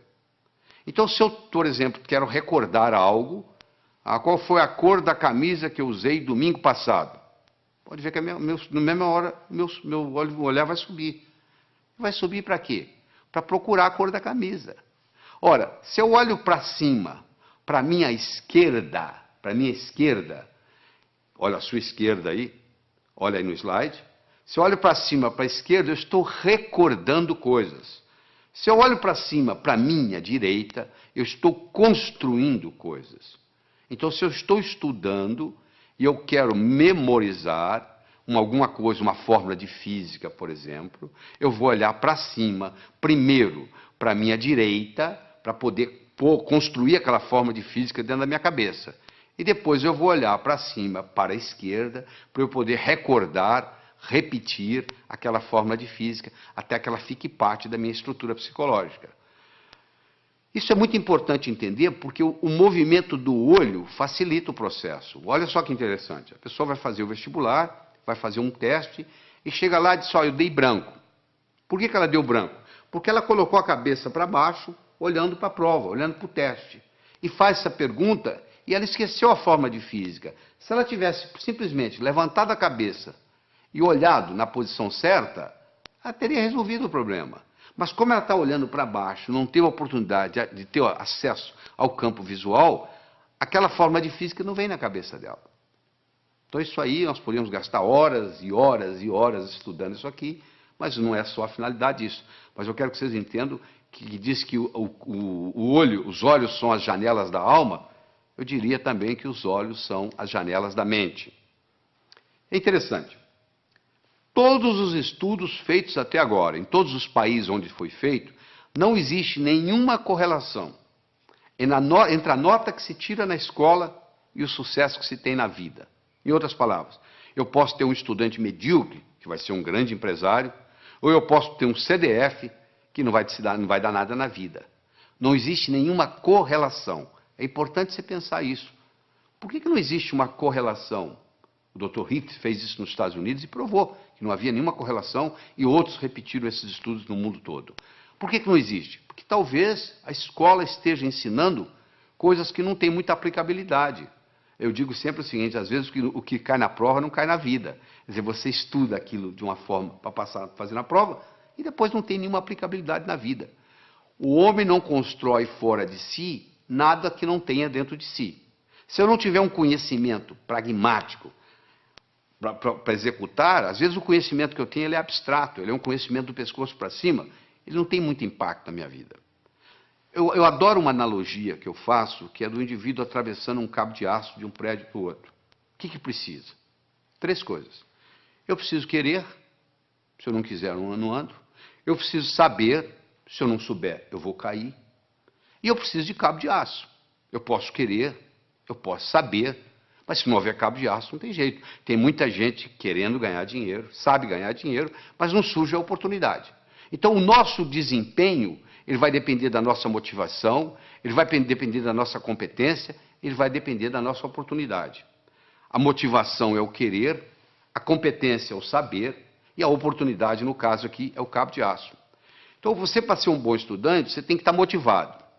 Só motivado não adianta. Tem muita gente motivada, mas desmotiva logo, porque não tem a estratégia, não tem a competência de desenvolver o processo. Então, não tem um modelo. Então, deixa eu falar para você de modelo. Imagine que eu desse para você de presente agora uma pérola. Você não ia ficar segurando essa pérola na mão, você ia colocá-la no bolso, não é verdade? Daqui uma semana eu me encontro com você pela segunda vez, e lhe dou uma segunda pérola. De novo, você coloca ela no bolso. Daqui 15 dias eu vou lhe dar uma terceira pérola, você vai colocá-la no bolso. Daqui 6 meses eu vou me encontrar com você e vou perguntar assim, onde é que estão as pérolas que eu lhe dei? Você vai responder mais ou menos assim, a primeira eu coloquei no criado mudo, a arrumadeira lá em casa não viu, jogou no lixo. A segunda eu esqueci no bolso da calça, a calça foi para a lavanderia, voltou sem pérola. E a terceira eu escondi de mim mesmo, guardei tão bem guardado que eu não sei onde eu coloquei. Não é verdade? Se eu desse para você, antes de lhe dar a pérola, eu desse para você um fio de nylon e orientasse você para colocar as pérolas no fio de nylon, você ia fazer um colar. Se você colocasse esse colar no pescoço, e daqui 6 meses eu me encontrasse com você e perguntasse onde estão as pérolas que eu lhe dei, você ia dizer, estão aqui, eu fiz delas um colar. Meus amigos, você que está aí assistindo, olha só, as pérolas são ideias. O cemitério está cheio de gente que teve boas ideias. Ou não fez nada com elas, ou estragou a vida. Eu já vi muita gente estragar a vida por causa de uma boa ideia. Se eu tiver uma boa ideia, mas não tiver um modelo por trás, é um desastre. Então, a melhor definição que eu conheço de educação é a seguinte: educação é aquilo que fica depois que você esqueceu tudo que você aprendeu. O que fica? Ficam modelos. Tá bom? Eu vou demonstrar isso para você agora. Você vai olhar essa figura que está aí na tela, você vai concentrar nesses 4 pontinhos que está entre os 2 olhos, os 2 corações aí. Eu quero que você olhe aí fixamente por 30 segundos, sem piscar os olhos. Quando eu falar 1, 2 e já, eu vou passar o slide. Aí você vai piscar os olhos 3 vezes. Combinado? Continua olhando fixamente para a tela. Atenção. 1, 2 e já! Pisca os olhos. Isso, eu vou lhe dar uma chance, não fique tranquilo. Eu vou lhe dar mais uma chance, tá? Você vai focar aí, foca. Quando eu falar 1, 2 e já, eu vou passar o slide e você pisca os olhos 3 vezes. Combinado? Atenção. 1, 2 e já! E aí, o que você viu? Você está vendo a imagem de Jesus Cristo? Mas essa tela está em branco, não tem nada. Você está tendo uma experiência de uma realidade virtual. Isso que está acontecendo aí, uma realidade virtual. Mas se você não tivesse visto antes esse slide, você não ia ver essa realidade virtual. Ou seja, eu tive que primeiro criar no seu cérebro um modelo de contraste para depois você poder ver isso. Entendeu como é que funciona a coisa? Então, quando eu tenho um modelo, fica fácil eu identificar. Eu vou confirmar isso agora com você. Escolha qualquer número, pode escolher o que você quiser. Pega um papel, uma caneta para você fazer esse exercício, se for o caso. Eu quero que você escolha qualquer número entre 17 e 77. Quero que você acrescente 7 a esse número. Acrescentou? Muito bem. Eu quero que você multiplique a soma por 2. Então você vai escolher um número entre 17 e 77, você vai acrescentar 7, você vai multiplicar a soma por 2, dessa soma você vai subtrair 4. Aí agora você divide o resultado por 2. Então você escolheu o número, você acrescentou 7, você multiplicou a soma por 2, você subtraiu 4 e você dividiu o resultado por 2. Agora você subtrai o número original. Subtraiu? Pois é, você sabe qual é o resultado? Não precisa falar não que eu já sei. 5. Sabe por que eu sei? Porque eu criei um algoritmo cujo resultado dá 5. Você quer ver? Olha só, eu criei um algoritmo assim. Você escolhe um número X, você acrescenta 7 a esse número, tá certo? Aí você pega esse resultado, x mais 7, multiplica por 2, dá 2x mais 14. Você pega esse 2x mais 14, você tira 4, dá 2x mais 10. Você pega esse 2x mais 10, divide por 2, dá x mais 5. Você tira o número original, que é x, o que sobra? 5. Não é mágica, não, isso é tecnologia. O resultado vai dar 5, não tem nenhuma dúvida. Então, eu criei um algoritmo cujo resultado é 5. Do mesmo modo que eu posso criar um algoritmo para ter sucesso profissional, e o resultado vai ser sucesso. Então, quando eu tenho um algoritmo, quando eu tenho um programa testado, e eu coloco aquilo na minha estrutura psicológica, o resultado é muito simples. Quer ver? Eu vou fazer mais um teste com você. Eu quero que você conte quantos triângulos você consegue ver nessa figura. Eu sei que tem triângulos aí, os mais variados. Ó. Tem o triângulo AG, AGB, tem o BHC, e assim vai. Se nós pudéssemos ficar aqui uma meia hora conversando, você ia começar a descobrir triângulos para cá. Você diz, peraí, tem um triângulo aqui que é o ADB que eu não contei. Ih, peraí, tem o AEB. Olha, vai aparecendo, vai aparecendo, vai aparecendo. E eu quero saber se hoje o salário seu desse mês depende de você descobrir quantos triângulos tem aí. E eu vou obter resultados diferentes, dependendo do aluno que tiver, ou quem estiver fazendo isso. Mas se eu lhe der um modelo que eu vou dar agora, olha só que bonito. Nós temos 10 triângulos simples. Olha lá, o triângulo AGB, BHC, CHI, CID, DIJ, DJE, EJF, EFA, AFG e chega no AGB. Ou seja, você conta, tem 10 triângulos simples. Muito bem. tem 10 triângulos duplos. O que é triângulo duplo? Eu tenho um triângulo que é o AHB, que é um triângulo duplo, ele tem 2 dentro dele. E eu tenho um triângulo que é AFB, ele também é duplo. Em cada base eu tenho duplos. Se eu tenho 5 bases, 5 vezes 2, 10, eu tenho 10 triângulos duplos. Eu tinha 10 triângulos simples, agora eu tenho 10 triângulos duplos. Eu tenho 5 triângulos grandes, como o ADB, como o BEC. E assim vai, você vai como o CAD. São triângulos grandes, são 5. Então eu tinha 10, com mais 10, 20, com mais 5, 25. Eu agora tenho os chamados triângulos triplos. O ABC é um triângulo triplo. O BCD é um triângulo triplo. E cada triângulo triplo, no seu oposto, ele tem um outro triângulo. O triângulo triplo ABC tem o AJC. Olha aí. O triângulo triplo BCD tem o BFD. Isso, como eu tenho 5, 5, 10. Então eu tenho um total de 10. Eu tenho 10 simples, 10 duplos, 5 grandes e 10 triplos. Eu tenho 35 triângulos.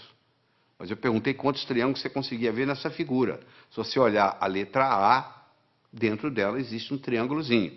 Então a resposta certa seria 36. Isso não é pegadinha. Esse cuidado com a pergunta que é feita. Por isso que muita gente não passa no vestibular. Parece que a pergunta é pegadinha. Não. Quantos triângulos você consegue ver nessa figura? Dentro da letra A tem um triângulo, que é aquele triângulozinho que você está vendo lá. Então o total seria aí 36. Agora que você aprendeu a contar os triângulos simples, os duplos, os triplos, os grandes e o que está nas letras, pronto, agora você criou um modelo de como contar triângulos. A sua inteligência para contar triângulos aumentou. Você deve estar perguntando, mas o que isso tem a ver? O que eu vou fazer na vida se eu aumentei minha inteligência para contar triângulos? Não, eu estou dando um exemplo. Do mesmo modo que você aumentou a sua capacidade de contar triângulos, se eu lhe der modelos outros, que nós vamos estar dando aqui durante essa apresentação, isso vai melhorar tremendamente o seu estudo. Eu mencionei que eu escrevi um livro chamado Como Passar no Vestibular. Esse livro foi fruto de um trabalho onde eu trouxe a São Paulo 18 jovens que tiraram o primeiro lugar no vestibular em diferentes capitais do Brasil. Eu trouxe 19 professores de cursinho, com pelo menos 15 anos ensinando gente a passar no vestibular, e vários vestibulandos, primeiro aluno de turma de grandes cursinhos em São Paulo. Durante 12 horas, nós respondemos apenas uma pergunta. O que faz um jovem passar em primeiro lugar no vestibular? E depois de toda essa análise, nós descobrimos 3 coisas básicas que existem em todos os que passam em primeiro lugar. Primeiro é a autoconfiança. Só a autoconfiança não faz você passar no vestibular. Sem autoconfiança, você não passa no vestibular. Então, nós vamos ensinar a desenvolver a autoconfiança. Isso é importante. Aquele branco que dá na prova, muitas vezes, é falta de autoconfiança. Então, a autoconfiança é fundamental. Todos esses jovens que passaram em primeiro lugar no vestibular tinham confiança de que iam passar no vestibular. Essa é a primeira coisa. Segundo, todos eles tinham motivação para estudar. O vestibular não era um obstáculo, era uma etapa, porque a visão deles estava lá na frente. O que eles iam fazer depois de formado? Eles já estavam pensando lá na frente. E aquele vestibular era nada mais, nada menos do que uma etapa, e não um obstáculo. E todos esses 18 jovens que tiraram o primeiro lugar, eles tinham estratégia em tomar nota em sala de aula, estratégia em se preparar para a prova, estratégia em fazer prova, estratégia em estudar em casa. Tudo isso, estratégia em ler, estratégia em memorizar, todos eles, sem exceção, usavam mnemônicos, usavam um processo de memorização, provando que todos nós temos uma ótima memória. Às vezes nós não sabemos usar essa memória. A Helen Keller, que como você sabe era surda, era cega, e etc, etc, etc, e acabou sendo uma grande escritora, eu recomendo você ler a biografia de Helen Keller, que é fabulosa, ela tinha uma frase famosa que ela dizia assim: jamais alguém concordará em rastejar se sentir um impulso para voar. Todo ser humano tem um impulso para crescer. Faz parte do espírito humano. A pessoa nunca chega e fala, eu quero piorar. Todo mundo está querendo melhorar, não é verdade? Você, eu, todos nós estamos querendo melhorar. Agora, que infelizmente, uma pequena minoria consegue isso, que a maioria navega na vida, a deriva. Por quê? Porque lá na escola o professor não soube ensinar a pessoa como estudar. Porque já que você vai estudar tantos anos, já que você vai depender de tudo isso, da leitura, tanto tempo, Nós, brasileiros, lemos numa velocidade muito lenta. Nós temos um problema muito grande com leitura. E eu vou ter oportunidade de discutir isso aqui com você. Mas deixa eu começar a desenvolver com você a inteligência lógico-matemática. Então eu tenho um probleminha aí, olha que bonito. 9 executivos se encontram para a discussão de um projeto. Antes da reunião se iniciar, eles se cumprimentam, cada um apertando a mão de todos os outros. Eu quero saber quantos apertos de mão ocorreram. Esse é um problema simples que já caiu no vestibular. É uma coisa simples. Você tem 9 executivos, cada um vai apertar a mão do outro, e eu quero saber quantos apertos de mão. Por onde você começa? Bom, então vamos ver? Coloque-se lá dentro. Você é um deles. Ora, se são 9, você é um dos 9. Você não vai apertar a mão de você mesmo. Você vai apertar a mão de 8. Não é verdade? Ora, se você vai apertar a mão de 8, cada um vai apertar a mão de 8. Ora, se são 9, cada um apertando a mão de 8, 9 vezes 8, 72. Só que quando eu aperto a sua mão, você aperta a minha. Então eu tenho que dividir isso por 2. São 36 apertos de mão. Ah, que beleza, quer dizer que é assim? E se fosse 8? Vamos pegar 8 executivos. Bom, se são 8 executivos, cada um não vai apertar a própria mão, ou seja, vai apertar a mão de 7. Cada um dos 8 vai apertar 7 mãos. 8 vezes 7, 56. Dividido por 2 dá 28. Ah, e se fossem 6 executivos? 6 vezes 5, 30. Não é verdade? Dividido por 2, 15. 15 apertos. Olha que bacana. Aí eu chego a um algoritmo, que eu tenho que multiplicar o número de executivos vezes o número de executivos menos 1, dividido por 2. Se eu tivesse 10 executivos, você me responde agora. Quantos apertos de mão? 10 vezes 9, 90. Dividido por 2, 45. 45. Quanto tempo você gastou para fazer isso? 1 segundo. Por que você gastou 1 segundo? Porque eu criei no seu cérebro um algoritmo. De repente, nesse assunto, você ficou mais inteligente. Se eu começo a criar algoritmos básicos para você, esses algoritmos básicos vão criando, vão aumentando a nossa inteligência lógico-matemática. Eu disse no começo, e vou repetir, que inteligência é coisa que se aprende, é coisa que se adquire. Só 15% da nossa inteligência é herdada. 85% é adquirida. Em qualquer fase, em qualquer idade, em qualquer profissão, nós podemos melhorar a nossa inteligência. Essa é que é a boa notícia que eu tenho aqui para todos nós. Fundamental. Você acabou de aprender agora. Quer dizer, quando você encarar um problema desse, 9 executivos, 10, 11, 12, 8, 7, agora que você tem o algoritmo, ficou relativamente simples. Deixa eu conversar um pouquinho sobre a autoconfiança. Se eu colocar uma tábua de 40 centímetros de largura, 10 metros de comprimento aqui no chão, você consegue andar nela. Essa mesma tábua colocada entre 2 postes, já não é a mesma coisa. Você vai lá e treme na base e não anda. Fazer a prova sozinho em casa é uma coisa. Fazê-la no dia do teste, no dia do concurso, no dia do vestibular, é outra coisa muito diferente. É mais ou menos assim, em casa eu estou andando com a tábua no solo. E lá no dia eu estou andando com a tábua lá em cima. Então tem muita gente que se assusta, porque quando chega na hora do teste, chega na hora da prova, chega na hora do vestibular, chega na hora do concurso público, treme na base. Porque é como se estivesse andando na tábua lá em cima. Então essa parte é muito importante. No atletismo é a mesma coisa. Às vezes o jogador perde o jogo, às vezes o time perde o jogo, porque o jogador não tem autoconfiança. Ele teve uma briga com a namorada, entra em campo psicologicamente mal, cai o nível de rendimento, faz uma besteira, e ali começa aquela história, e dali para frente você já viu o que acontece. Então é muito importante nós entendermos esse aspecto. Deixa eu dar só um exemplozinho. Vamos imaginar que você gosta de futebol, tá? Que você está domingo à tarde assistindo uma partida de futebol. E o seu time, fizeram um pênalti contra o seu time, e o atacante principal do seu time vai bater o pênalti. E ele bate o pênalti, só que a bola pega na trave. Se você observar esse atacante, nos próximos 10 minutos, ele joga mal. Por que ele joga mal? Porque ele fica ruminando aquilo. Poxa, perdi uma oportunidade de fazer meu time ganhar. Poxa, perdi o pênalti. Então, até ele se recuperar daquilo, leva um tempo. Imagina você está fazendo uma prova de 80 perguntas. Você tem 4 horas para terminar a prova. Você encara o primeiro problema. Você fica 7, 8 minutos no problema e não consegue resolver. Sabe como é que a sua autoestima faz? Vai lá no pé. Pronto, a sua autoconfiança acabou. O resto da prova você já não tem o mesmo desempenho mental. Olha que interessante. Para fazer prova existe estratégia. Você quer estratégia? Você lembra quando você era criança, você jogava vareta? Soltava as varetas na mesa. Qual que você pegava primeiro? A mais fácil. E depois? A mais fácil. E depois? A mais fácil. Você não ia buscando a mais fácil? Então, na prova é a mesma coisa. Você tem que pegar a prova e dividir ela em questões A, B e C. A são aquelas perguntas que você sabe responder. B são aquelas que você sabe responder, mas que vai dar um pouco de trabalho. E C são aquelas que você não sabe se vai responder. Você responde às A's, marca as B's e pula as C's. Se você, aí quando você terminar as A's, você já fez bastante ponto, a sua autoestima já está elevada, você vai e resolve as B's. Se sobrar tempo, você vai encarar as C's.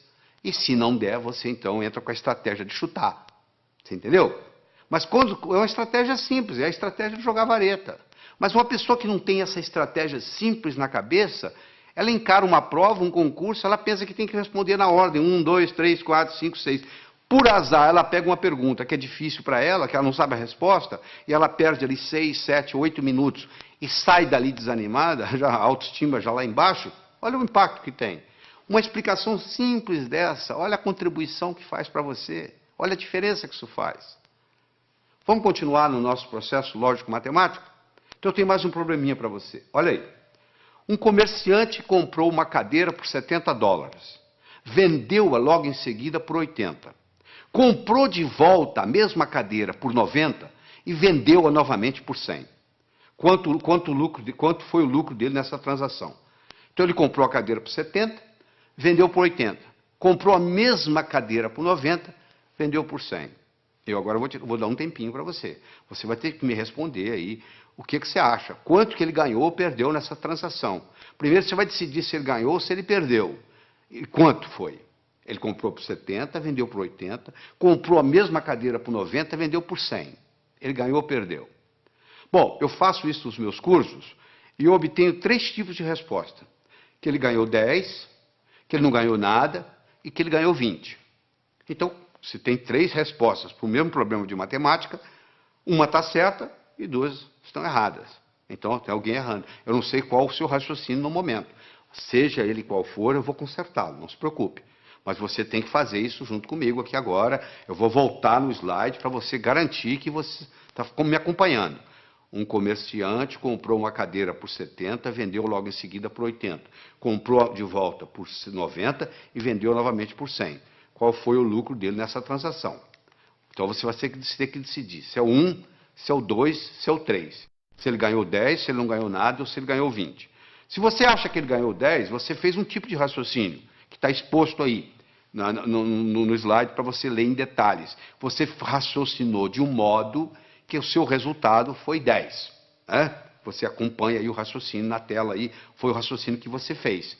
O comerciante comprou uma cadeira por 70, vendeu por 80, teve um lucro de 10. Ele comprou novamente a cadeira por 90, após ter vendido por 80, perdendo, portanto, os 10 que ele ganhou. E ele então vendeu por 100, após ter comprado por 90. Portanto, o lucro foi de 10. Esse é o raciocínio de quem acha que é 10. Tem gente que pensa diferente, tem gente que pensa que não houve lucro. Ele pensa que se ele vendeu por 80, após ter comprado por 70, ele ganhou 10. Ele então perdeu 20, comprando-a de volta pelos 90, que originalmente ele tinha comprado por 70, ele perdeu 20. Ele então ganha 10 vendendo por 100, e, portanto, ele chega à conclusão que ele não ganhou nada. Então esse é o que diz que ele não ganhou nada. E tem aquele seguinte, olha só. Se ele comprou a cadeira por 70 na primeira vez e comprou por 90 na segunda, ele desembolsou 160 no total, não foi? Se ele vendeu a primeira vez por 80 e vendeu a segunda por 100, ele, na realidade, recebeu 180. Ora, se ele desembolsou 60 e desembolsou 160 e recebeu 180, quanto que ele ganhou? Ele ganhou 20. É só você imaginar que você tem um bolso para comprar e um bolso para vender. O que sai e o que entra. Olha que interessante, se eu tivesse dito para você assim, um comerciante comprou uma cadeira por 70, vendeu por 80. No mesmo dia ele comprou um relógio por 90, vendeu por 100. Quanto que ele ganhou? Você não teria nenhum problema em responder.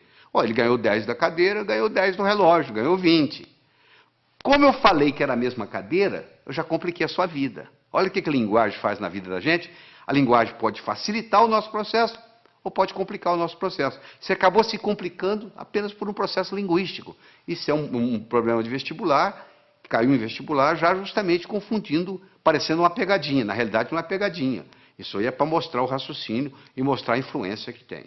Então, uma pessoa pode muito bem melhorar sua capacidade de raciocínio. Eu tenho aqui 4 pilares do raciocínio.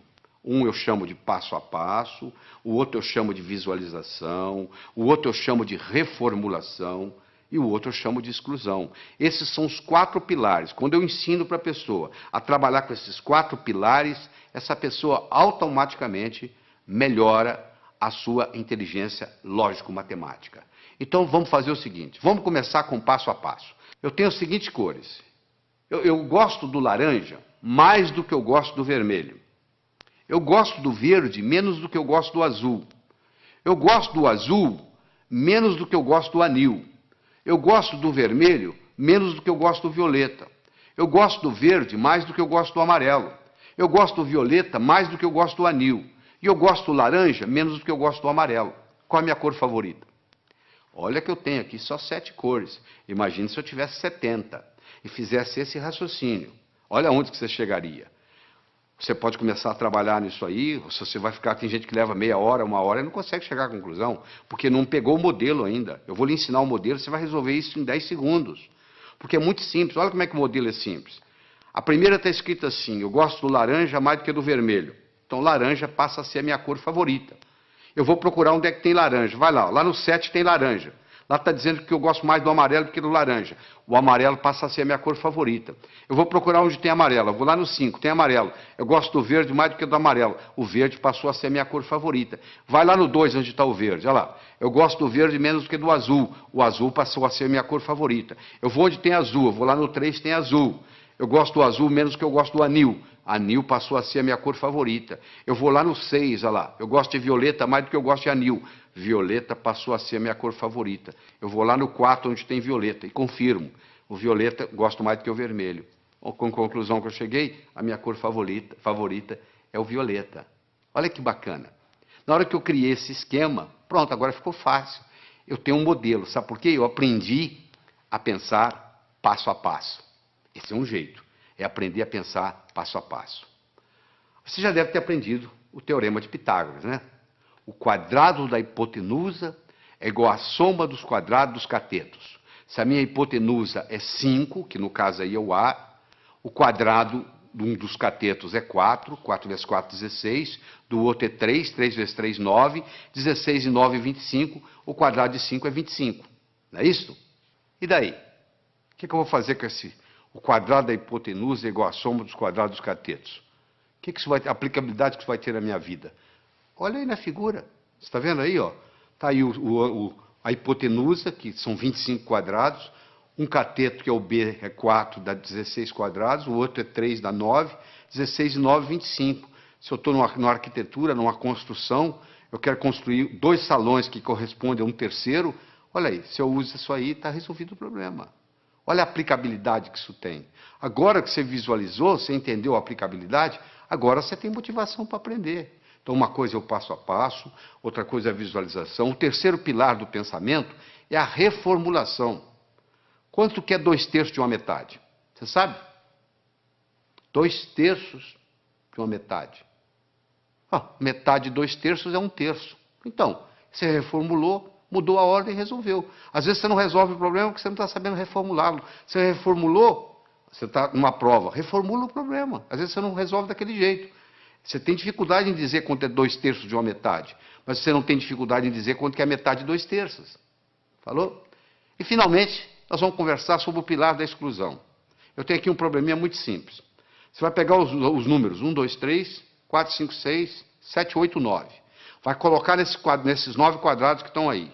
De tal forma que, se eu somar na horizontal, somar na vertical ou somar na diagonal, tem que dar 15. Não interessa como eu somar, tem que dar 15.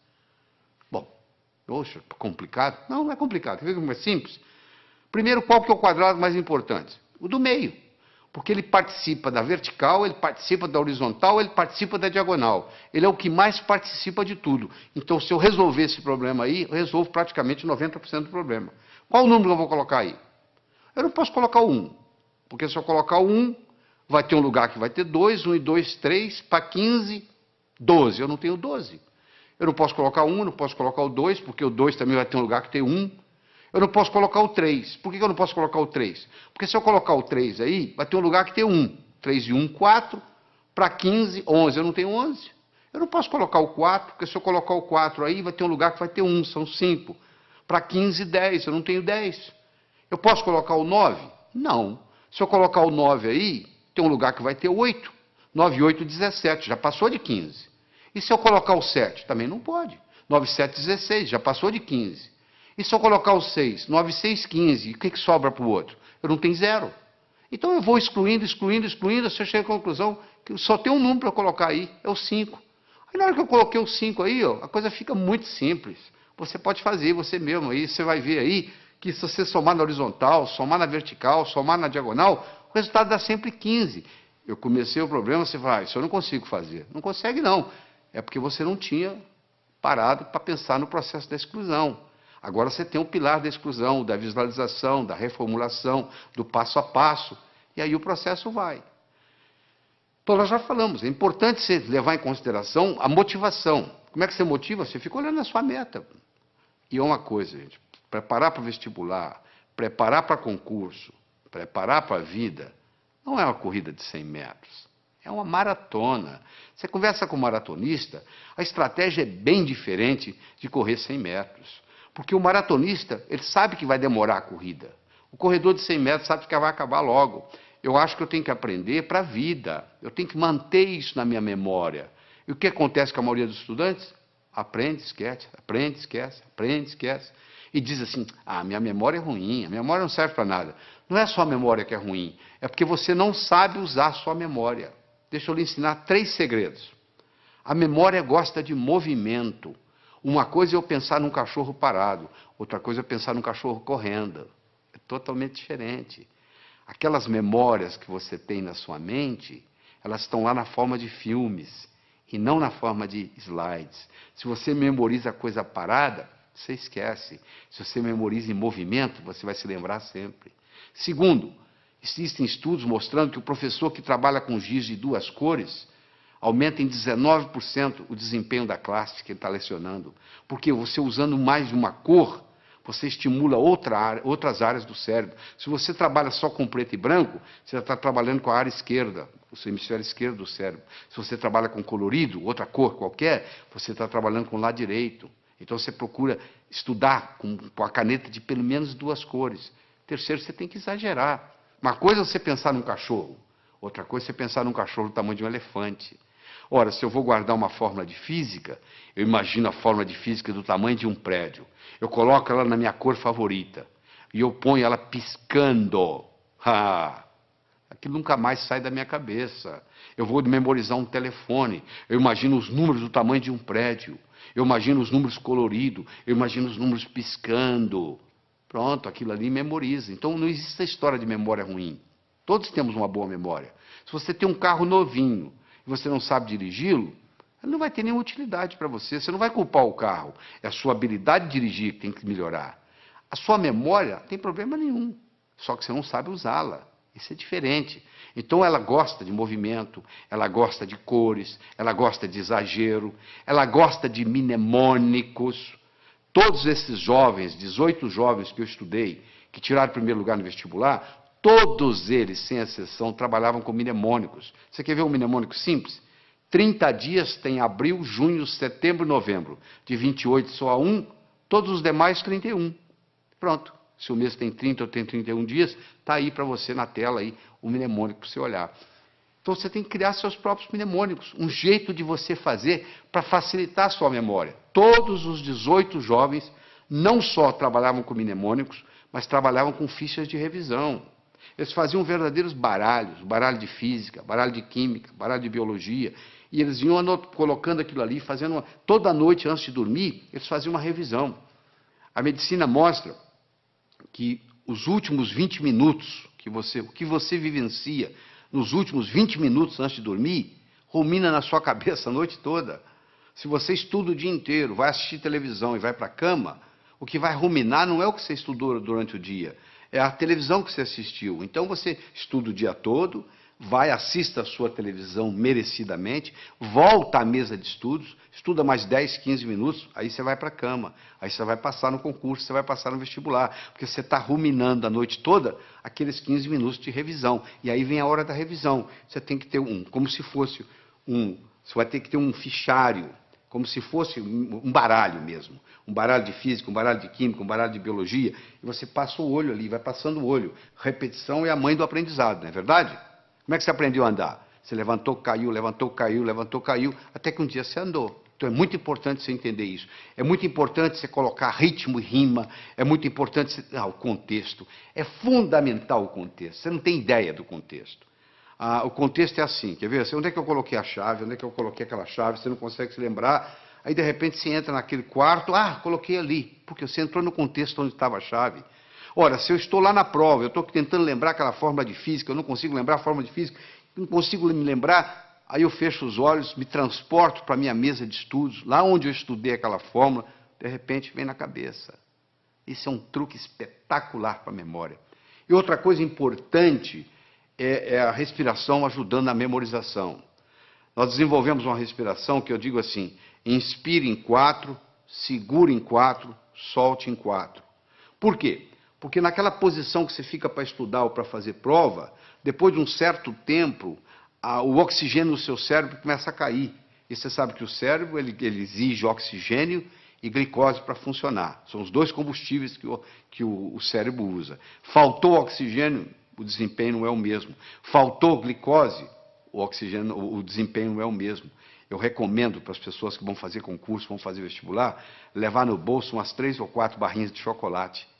A cada 40, 50 minutos dá uma parada, respira em 4, segura em 4, solta em 4, 4 vezes, reoxigena o cérebro, come a barrinha de chocolate, absorve a glicose, aí você abasteceu de novo para mais 40, 50 minutos. Isso faz a diferença, às vezes, entre passar e ter que fazer o cursinho no ano que vem, novamente. Deixa eu falar um pouquinho sobre leitura. 80% ou mais daquilo que você vai aprender na sua vida, você vai aprender através da leitura.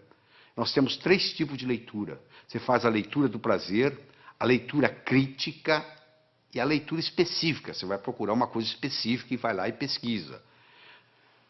O problema é que nós, brasileiros, temos uns vícios muito grandes com a leitura.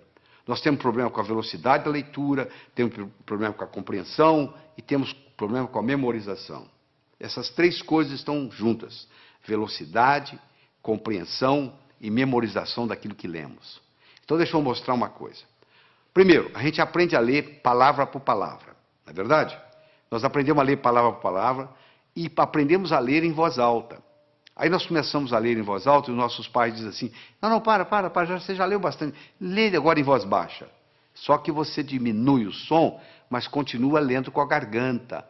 Esse fenômeno recebe o nome de subvocalização. Só que a nossa garganta não permite falar mais do que 180, 190 palavras por minuto. Se você lê com a garganta, e a maioria lê, porque se você colocar uma pessoa lendo em silêncio e colocar um eletrodo aqui na área da laringe, você vai perceber que à medida que ela vai lendo, ela vai ativando a laringe. Se você tem esse vício de subvocalização, você está limitado a 190 palavras por minuto. Olha que interessante. O nosso cérebro chega a pensar 1000 palavras por minuto. Se a nossa garganta só trabalha com 190 palavras por minuto, ou seja, se eu sou limitado a ler 190 palavras por minuto, e o meu cérebro é capaz de pensar 1000, eu passo a maior parte do tempo fazendo o quê? Divagando. Eu fico desatento. Por incrível que pareça, quando eu aumento a velocidade de leitura, eu aumento a minha capacidade de concentração. Existe um outro vício na leitura, que é o chamado de regressão. O meu olho está sempre voltando, está sempre voltando, está sempre voltando, e eu perco um tempo danado nisso. Esses processos, então, o palavra por palavra, o subvocalização, a regressão, são problemas que prejudicam intensamente a nossa velocidade de leitura. Então, eu vou recomendar a você aqui, para você pegar o jeito. É como andar de bicicleta, você tem que colocar a rodinha primeiro, você vai virar o livro de cabeça para baixo, e você vai ler com as mãos, usando a mão como orientação, e ler de cabeça para baixo. Só para você pegar o jeito, você pegar a mecânica, e no pegar a mecânica, aquilo faz uma diferença. E de vez em quando existe um exercício muito interessante, que se você esfregar uma mão na outra, Esfregar até esquentar. Faz aí, você que está me assistindo. Faz aí. Vai, até esquentar. Aí você coloca em cima dos olhos. Na mesma hora você descansa o globo ocular. Faz isso umas 2 ou 3 vezes, que vai fazer uma diferença enorme na sua leitura. Outra coisa importante. Anote não palavras nem números. Anote ideias. E como é que você anota ideias? Com aquele disquinho quebrado que eu ensinei. O que estão querendo que eu aprenda desse material? O que estão querendo que aprenda desse material? Use mapas mentais. O que é mapa mental? É desenvolvido por um psicólogo britânico, Tony Buzan. Ele vai às escolas britânicas, pega o último aluno da sala, em 2 meses ele faz ser primeiro colocado, ele já fez isso várias vezes, provando que funciona. Ele mostra que um modo de você anotar usando um mapeamento mental, chamado Mind Map, o mapa mental, é o modo como o cérebro aprende. Isso alavanca tremendamente. Você dá uma olhada aí no slide que eu estou projetando, você vai ver como é que é o mapa mental, entra na internet, faz uma pesquisa de Mind Map, ou um mapeamento mental, e você vai aprender a fazer esse processo como se fossem árvores com seus galhos. É importante você fazer ficha de revisão, fundamental. Às vezes uma ficha de revisão, você pode colocar tudo que você precisa, todo o conhecimento, naquela ficha de revisão. E só de você bater o olho ali, aquilo vai reforçando, vai reforçando, vai reforçando, e geralmente você faz isso antes de dormir. Repetição é a mãe do aprendizado. Você aprendeu a andar como? Levantou, caiu, levantou, caiu, levantou, caiu, até que um dia você andou. Outra coisa importante, o aprendizado é mais eficaz quando ele é divertido. Você tem que se divertir. Você não pode estudar de mau humor. Você tem que substituir suas anotações lineares por mapas mentais. Você tem que procurar trabalhar com pelo menos 2 cores diferentes. Você tem que associar sempre a teoria à prática. Você tem que fazer períodos de estudo de no máximo 50 minutos, com mais ou menos 12 minutos de descanso. Depois de 50 minutos, o rendimento cerebral cai tremendamente. Você continua a aprender, mas não retém. Faça resumo de ideias em fichas de revisão e revise-as diariamente. Todo esse processo está aí, ó. É você aprender a aprender. Isso é que é importante. É aprender a aprender. Isso é que interessa. Porque depois que você aprendeu a aprender, você se torna o capitão do seu navio, meu amigo. Você aí, o limite, o céu é o limite. Você não vai depender mais de ninguém. Eu acredito que você tenha que assistir esse material de novo, escutar com carinho, voltar nos problemas, para poder se reter isso aí. Você precisa mais de uma vez estar exposto a esse material. Você precisa de algumas horas de voo. Eu vou contar uma história e aqui vou terminar essa nossa participação aqui. Tá bem? Diz que uma vez, numa noite fria de inverno, 2 pássaros estavam empoleirados no galho de uma árvore. Um gavião e um pombo. O gavião então perguntou para o pombo: seu pombo, quanto que pesa um floco de neve? O pombo, sem querer conversa, laconicamente responde: praticamente nada. O gavião então disse: pois é, no inverno passado, numa noite como essa, nevando como agora, eu não tinha o que fazer, nem com quem conversar, eu estava empoleirado num desses galhos aqui por perto, eu comecei a contar os flocos de neve que caiu no galho onde eu estava. Quando chegou em 2.515.223, o próximo floco que caiu, o galho quebrou. Quando o gavião terminou de contar para o pombo a história, o galho onde eles estavam empoleirados também quebrou.